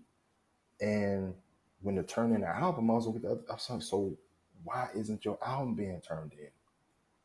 He was like, I don't know, bro. Like, I can't get in contact with nobody at Atlantic. He don't know. I didn't know they were still doing that. Like I knew niggas was taking their advances and buying dope and shit, and that's 90s, 2000s. I didn't know they were still doing that shit. What? Oh, bruh. Word. Bro, That's what we doing out here still. Jeez. 2019, bro. Oh. And I'm like, bro, this dude got felonies. He done hyped it up all over social media. And bro, this is 2020. This is February, bro, when we're just hearing about the what's the name? Yeah. So I'm like, bro, you need to move out here, bro, so we can at least get you a mixtape, or I don't know if you signed to where all your rights is taken away and stuff. And I was like, the I looked at his contract. I said the office who wrote it, their law firm is here. They can look at it because they're the ones who put the what's the name together. I said maybe you have a better route. He was like, yeah, man, I ain't even talked to my manager and such or whatever. Now the manager, this is the Pookie stuff. The manager is the big homie to the artist. So the family's all tied up together. He don't really want to buck Yeah. too much Yeah. because there's some street shit going on. So if he do that, he liable to, I get it. something like, Yeah. but at the same time, his career is in shambles. The fans then moved on. He's up in his 30s. He hasn't released a project since 2015. Remember, I said he released a project 2015. He has not released a project for 5 years, but he got a deal. And now we're looking at 2022. That's 7 years. 7 years, man. And this dude was connected to the Band-Aid guy. Yeah. He had all this stuff going on. And people be saying, well, I want these deals, but what kind of deal do you want? What kind of deal? Every deal is different. Right. Every deal is not the same. You know what I'm saying? And the manager was gonna flip the money in the street, but he said that he fumbled it. He fumbled it. And I'm like, and I believe that the manager doesn't want to release the music or something because or it's just weird, bro. I don't know why the, the music hasn't been delivered. Or if it has, they don't like it, or it I was was about to just a say, I'm sure deal. they had to turn in something, and the label was like, "This ain't it." I don't. It's been 2019, bro, and the dude has a job That's fucked up. like that. I mean, that's kind of like the. I have no words. I don't. And the dude hasn't even posted as well. He hasn't even posted because he's embarrassed because he got to get a job. That's And of course, he got baby mamas, and yeah. he's out of touch with the streets. He can't go back to the streets because he out of tune with them. So he in a bind, bro. And that's light.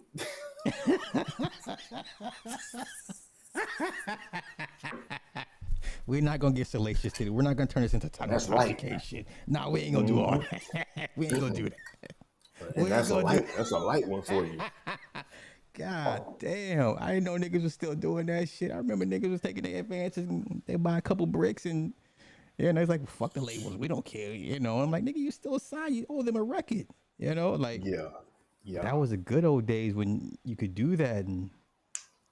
Yeah, not these days when people running off on the plug and doing all this other shit. Oh, I feel Mm-mm. bad, but I don't feel bad, but I feel bad because I know guys that did that. And I try to Wow. tell artists who want to deal, like I tell them this. I say, look here, bro. I said you can pay an A&R to have a label deal. Yeah. I mean, to have a label meeting, Yeah. but the label, depending on the A&R, can do some trick bag shit to have you as a tax write off deal.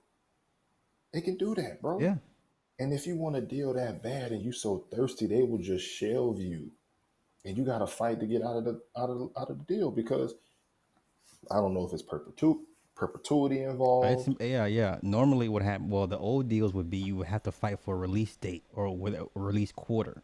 So the old contracts, you would have to specifically tell the label, "I want to be released during this quarter," and they'd be like, Ooh, "Okay." that wasn't in the deal at all. See, yeah, they don't come with release dates. Like you have to tell them, It say, wasn't a "Look, really. yeah," Yeah, and you would go back and forth between the label and be like, "Okay, well, you're not a fourth quarter artist, maybe a second or third." And you haggle that shit out, but for the most part, you don't get an automatic release date. No. that's what's going on with Bobby Smurda because he's Listen. being held, which will probably other things too, but because even if that is in the contract, Yeah. uh, they don't He have to honor shit. he's so indebted to Epic Records. Like he is their bitch for life. Yeah, He's their bitch for life, and the music he's put out is trash. yeah. Now, would he have been a one hit wonder had he not got locked up? Who's to say? But as of right now, he's a one hit wonder to me, which is better than still not, I guess, never being a hit. But he's done. Plus them dances. Come on, man. And but they want to say, well, he's an islander, like he's from the Caribbean. Like, come on, man. Listen, all that motherfucking safari He shit. Y'all wasn't better stop he this wasn't shit, man. he wasn't doing that before he got Nah. locked up. Come on, man. His hips wasn't that loose. No. Them shits is loose. Yo, they can explain that shit away all you want, but like niggas no, but like no, nigga. they, I'm, I'm almost convinced that he's told to do this at this point now. Just Yeah. to even have a modicum of relevancy at this point, because no one's checking for Bobby Schmurder. Nobody. He dropped the one No. song, the two songs, duds. No, you're done. You're done. Yeah. Yeah. So what happens to these artists when they, in your experience, what like the songs that used to be popping in the '90s, like that one song that was the song in the '90s, and what happens to these guys? Like, So a do they lot of these, fall off the? well, Yeah. they'll go underground and do shows at clubs based off the strength of that one song, depending on their relations. What happens? A lot of mistakes I've seen is when they pop, they start charging those chitlin circuit clubs ridiculous amounts of money. It used to be like, yo, I'll pay you $5 to come through. Cool. Now it's like I want 50 to come through because now you're the man. And they're Yeah. like, dog, like we was here, we helped you get to this point. This is how you repay us. I see this shit Yeah. too many fucking times. And when they fall back down, now the club owner's like, nah, nigga, I remember you charged me 50 for you to come through. Fuck you, you know? Yeah. I They're not said, even gonna book you at all. no. So Yeah. I would tell artists when they, right before they crack or they pop, yo, treat them people that got you the chilling circuit well. Like this is why I think why Boosie is still winning, even though he's not mainstream. But his antics is like it's a turnoff to me, man. But Oh, because I that know was that's your gonna go guy. into. I'm not gonna. But see that I thought you wanted to go into those horror stories. A I lot mean, of yeah, those. I mean, if you got time, yeah. I just believe I'm my experience, the one hit wonders. I had to stay away. I got away from that though. Yeah, That situation. they will do the club tours here and there off the one song. They'll still put out music underground, and they'll be like, hey, remember this song coming through and whatever. And then I seen the others where they burn everybody because their heads got too big. Yeah. Yeah, and thing about Boosie, man, he's so influential to the Pookies. Like he is their he's the god Pookie of the Pookies. Like they worship that These are dude. winning, dog. Pookies are winning, bro. Come He on, dog. is Don't he cut it is off, dog. Boosie is Big Pook. He's Big Pook. You know what I'm saying? Let's put a word to the Big Pookies, Big Yeah, Pookie. If he was to just say, look, y'all, we're going to just save $1,000 a month. If he just told the hood we're gonna do that, they would do it. really, If it just, bro, I seen him at Lennox. You would have thought it was a little baby out there. really. I can believe it. I can Yes, believe it. yes, he's that influential, bro. He Oh, he he does more features than any rap artist out. okay, dumb question. Artists Yeah. like Booty, not Booty per se. Why do they not use their influence to like kind of help change the mindset of how black people move and maneuver finances, things of that nature. Not even say, hey, not no worldwide campaign, but just start shifting the narrative here and there, just a nudge. Just a little, right? Yeah. I feel like because I know him personally, and he's not stupid. He just loves nigga shit too much. He Okay. loves it. Okay. He loves it, and that's why they connect with him because they know he being genuine. He up there, hey, I need somebody to help me do this or that. That's what niggas do. He on his Instagram telling, hey, I got a deer in the backyard, y'all. Can y'all? I need somebody to go get it for me. Uh, I gotta. Oh my god. Oh Cause you my know he got, god. cause you know he got a shit ton of acres, Yeah. right?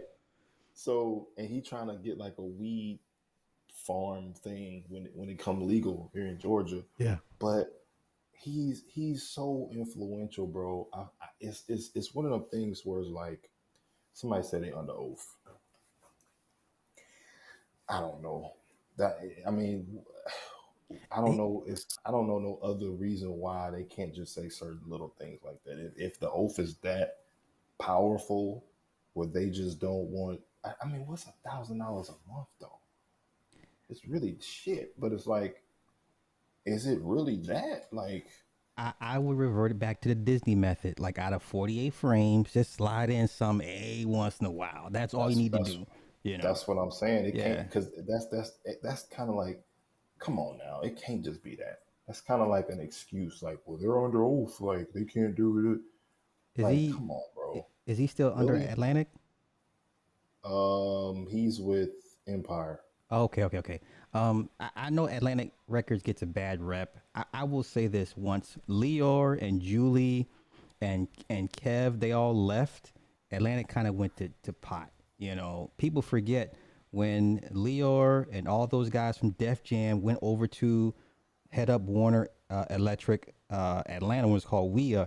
They were Hmm. unstoppable. They were, fucking with Universal's money at one point. And then when they all left to go their separate ways, Atlantic kind of went to shit. Now you see NBA YoungBoy saying don't sign Atlantic. Now you see all this I hate Atlanta campaign. It's like it's the management. It's a different culture Yes. now. You know? And that's why I tell artists, labels aren't the label; it's the people running it at the Right. time. Right. Is who you're signed to. You're signed to the people at the time because Yeah. whoever signs you might get fired or might go get a higher position somewhere else. That's right. You're left by yourself. That's right. And I mean, if Jay Z can say credit in the song and everybody lose their minds, then it can't be just no oath stuff where you just can't frame a little smidget. Kanye calls it Black Future Month. And he slides stuff in frames. Like they could do Yeah, the more, man. framing you can do, but if you're talking about people keep saying, well, with Suge and Jay Prince, they'll never let you. That was dumb on their parts because they were. Yeah. I remember that interview in the source, and they were just kind of daring everybody, like we're gonna take over the industry, we're gonna do this, black distribution, and I'm like, Irv Gotti stuff, the Irv Gotti yeah, thing. and they all Yeah. got raided by the feds. Yeah. What a week or two later after the article came out, I'm like, they will never let you have a black distribution company. Now, Is Jay Prince as powerful as we think? Now that depends. So you're gonna have to ask people in Houston. Okay, that's the first thing, and you're gonna have to ask them old heads because the young They like he Bubby Johnson out here. They see, act like he's Bubby Johnson. and that's the thing. These young kids don't give a fuck who you are. I respect that to a certain extent. It's Yeah. just either get on with us or get out the way. And Jay Yeah. Prince coming out saying, Joe Rogan's not a racist. I know him as a person. Now people are like, nigga, come on, seriously. So now he's getting some pushback for that. So So he's Bumpy Johnson. yeah, I mean, outside looking in, optics wise, yeah, He's Bumpy Johnson, and he works for them. He keeps everybody else in line. yeah. Yeah. He's the nigger wrangler, basically. Yeah. Yeah. But So now, I guess mind you, the story goes allegedly people end up getting robbed down there, and all of a sudden he's able to get their property back. yeah, he probably got a green light. You know what Like I'm saying? So how does that make make that make sense? yeah, it's almost like it's almost like, man, this game is like when you I guess when you get higher enough, they pick the ones that are going to follow the program that they have set up. Yeah, you still have enough Seems like it. 40-year-old people that still have enough um, influence that'll follow what a guy like Jay Prince says. Because I said this years ago in the stream. I said, what real power does Jay Prince have? You know what I'm Yeah, saying? And people are like, well, he beat all those Fed cases. Did he really beat a Fed case? Like, because you don't beat Fed cases like that. Not two, three times. And you know what I'm saying? There was a body found in one of his cars at a car dealership. Like, y'all better stop fucking yeah, playing with this dumb shit. You don't beat the Feds. They and just get, like Dame Dash, it's like how much power does he really have? Now, okay, let's take him off of Rockefeller. Let's take him off the Def Jam connection, but it's still Dame Dash. But it's like when them people get from around you, it's like our people don't really value you anymore, no matter how what you did. yeah. And I will say this for Dame. He has his app now that's on a streaming site. He has his own streaming site, which is dope. But nobody cares though. Yeah, you're right. You Nobody well, cares. shit. Well, there, yeah, yeah. Let me stop. Yeah, you're right. It's like it's like it's like if he did that apology too, so that just let you know they got it. I guess they got the game sold up, man, because he did that apology, and I would have never expected him to do no apology, Yeah, never. So he got the whip cracked on him. So I guess it's just I guess the higher up you go, man, they just control more than we really think. I would say the higher up you go, the more under control you are, because now it's like the reins get tighter. You know, because Right. now there's vested interest in you. Now it's like you have agendas you need to fulfill. Like this is your quota. I need this many bodies per month out of you. You know what I'm saying? So, Hmm. but nah, it is what it is. I ain't gonna hold you, bro. Do me a Nah, this is favor. great, man. This Okay, is okay. great. Can you give me one more horror story? Just because you know what? Because Oh, when I give my shit, people be like, Slobby. But when other people is like, yeah. okay, maybe Slob may know what he talking about. Like, nigga, Let's see here. There's so many light ones. There's so many ones that are short. Just all in all, just artists just getting scammed. I'll talk about some of the scams that's out here. okay, Um, these blue check scams are ridiculous okay. Can you get into that, on please? Instagram. You got so many people that are thirsty for a blue check, bro. So many people. If you got a blue check, they just, oh my God, you're verified on Instagram. I'm like, yes, I'm verified on Instagram. You know, my personal page on Facebook is verified on Instagram for business though. You guys wanted to stun on people. So you got all these bots, these people from India, these people like real people from Africa. These folk are the biggest scammers on planet Earth. If you send me $500, I'll get you a blue check. I'm like, bro, if you want a blue check, you gotta get your PR, you gotta get your Google searches, you gotta get your articles. They gotta search you and know who you are Hmm. with reputable articles. They tell you you have to be a celebrity. Hmm. How do you be a celebrity? You have to have articles and press about you. It's really, really simple. But you got people who are in the industry, bro, that are so thirsty for a blue check. I'm talking about athletes. I'm talking about IG models who already got 1 million followers. You know, a couple 100,000 OnlyFans models wanting blue checks. Man, it's a crazy underbelly to social media. I mean, you got people who literally are getting record uh, fake record deal contracts, being hit up by fake record executives saying, "Well, you got to do a deposit to get a record deal." So, what type of deposit do I have to What? do? That's Well, I'm offended. well, I'm to offended get now. well to get a record deal, you know what I'm saying? Um, to go through our processing, to review and to set up your LLC. I've seen this stuff, bro. People sending $5,000, $10,000 wires, bro. Western Union gift cards. So you putting a gift card, you putting the money on a gift card to give it to a Rock Nation rep to get a meeting to go through processing, because processing is $5,000, and you paying for that, but you don't want to pay for marketing because it's the long way. So I call it it's not, because most of our people want stuff microwave. It's not to get rich quick.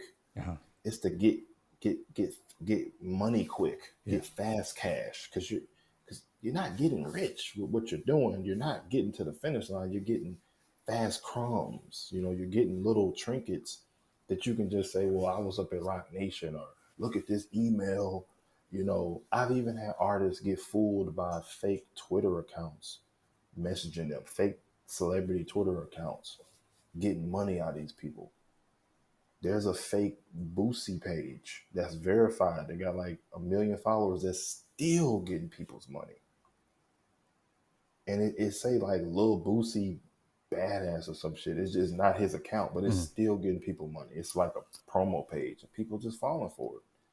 Like artists are just people in general, bro. They thirsty.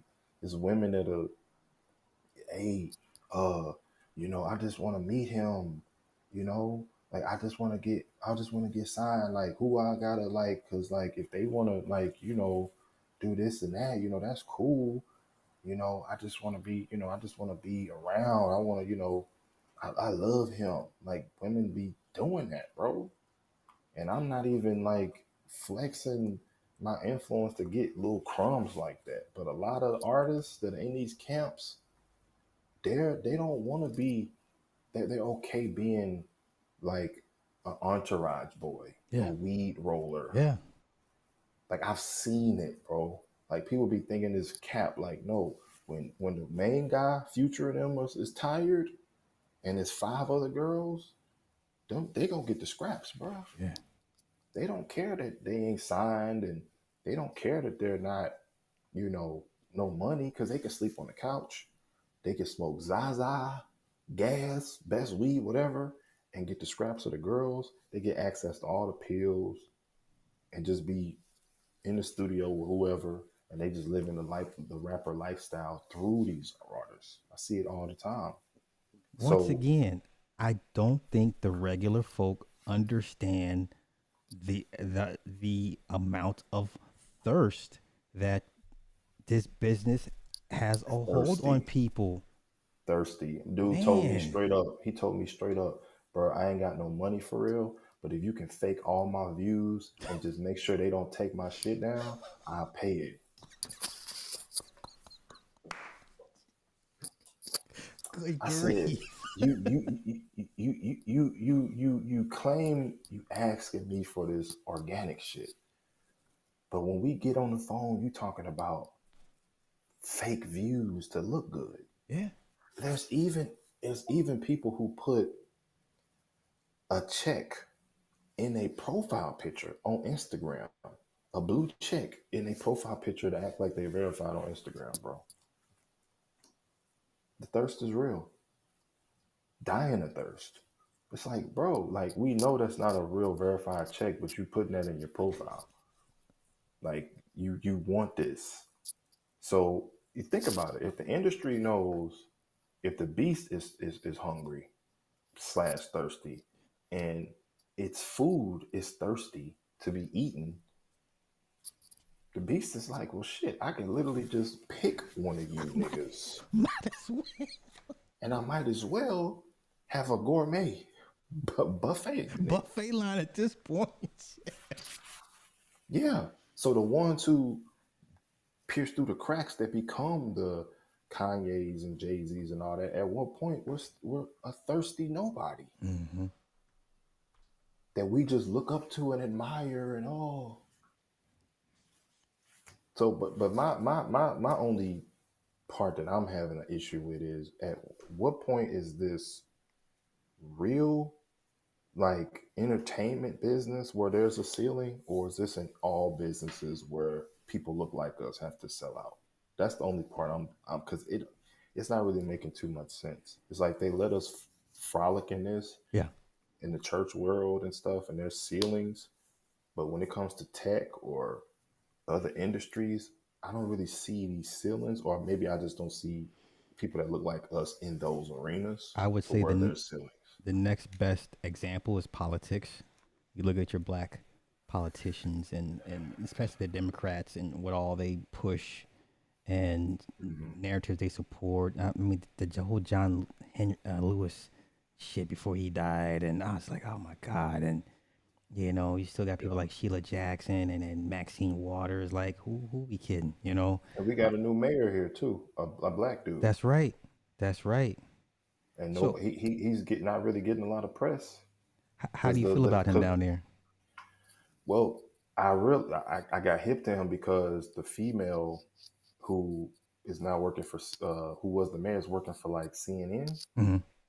and I was like, that's like that doesn't make much sense really to Hmm. me personally. I thought she would go up or go to somewhere else, but the guy, at least is a man. That's that's the only good thing It's I see, it's a bro. good start. Yeah.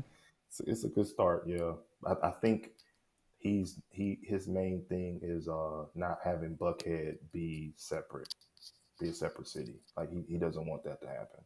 But I'm like, bro, it's wild and crazy up there in Buckhead. So you got to do something because Lenox Mall is a nigga factory. Like Isn't niggas is getting robbed out there every day. Buckhead's pushing to for the zoning to become their own city? Correct. That's going to move forward Yeah, eventually. They right. they But he said he's against it. He's trying to fight against it. I don't see. That's what I They're said. gonna get what they want. They're gonna get everybody that don't look like them up out of there. Yeah, and you know Lennox. I don't know if they have to close that mall or just have a crazy amount more police, but niggas will still travel to that place. Like it's crazy, bro. So you know, I just hope the best will happen, even though it probably won't, and just get the lock arms with the people, the literally people, persons, 1, 2, 3, 4, 5 people that you can count on your Yeah. hands and toes that you can just lock arms with and just wait for doomsday or whatever. But you know, that's where we're at. My man, that's my man Darius Robbins, aka Mike Check Global. Brother, shout yourself out. Where can the people find you?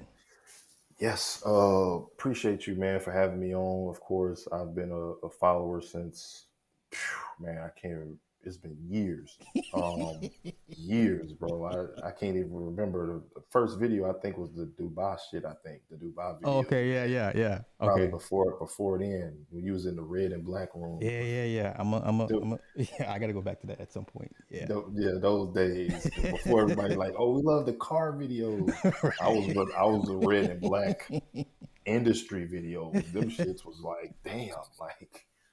But yeah, you guys can check out my Instagram. I'm mainly on there on my personal. It's Darius Robbins or Mike Check Global on Instagram. If you want to support what we do or just get a consultation if you're a business or an artist, hit me up. Um, if you want marketing, we definitely could talk about that. But first and foremost, I would just say do your Googles, check me out everywhere. You will see enough to determine my integrity if you want to even shoot me a DM or not. That's just how I see it.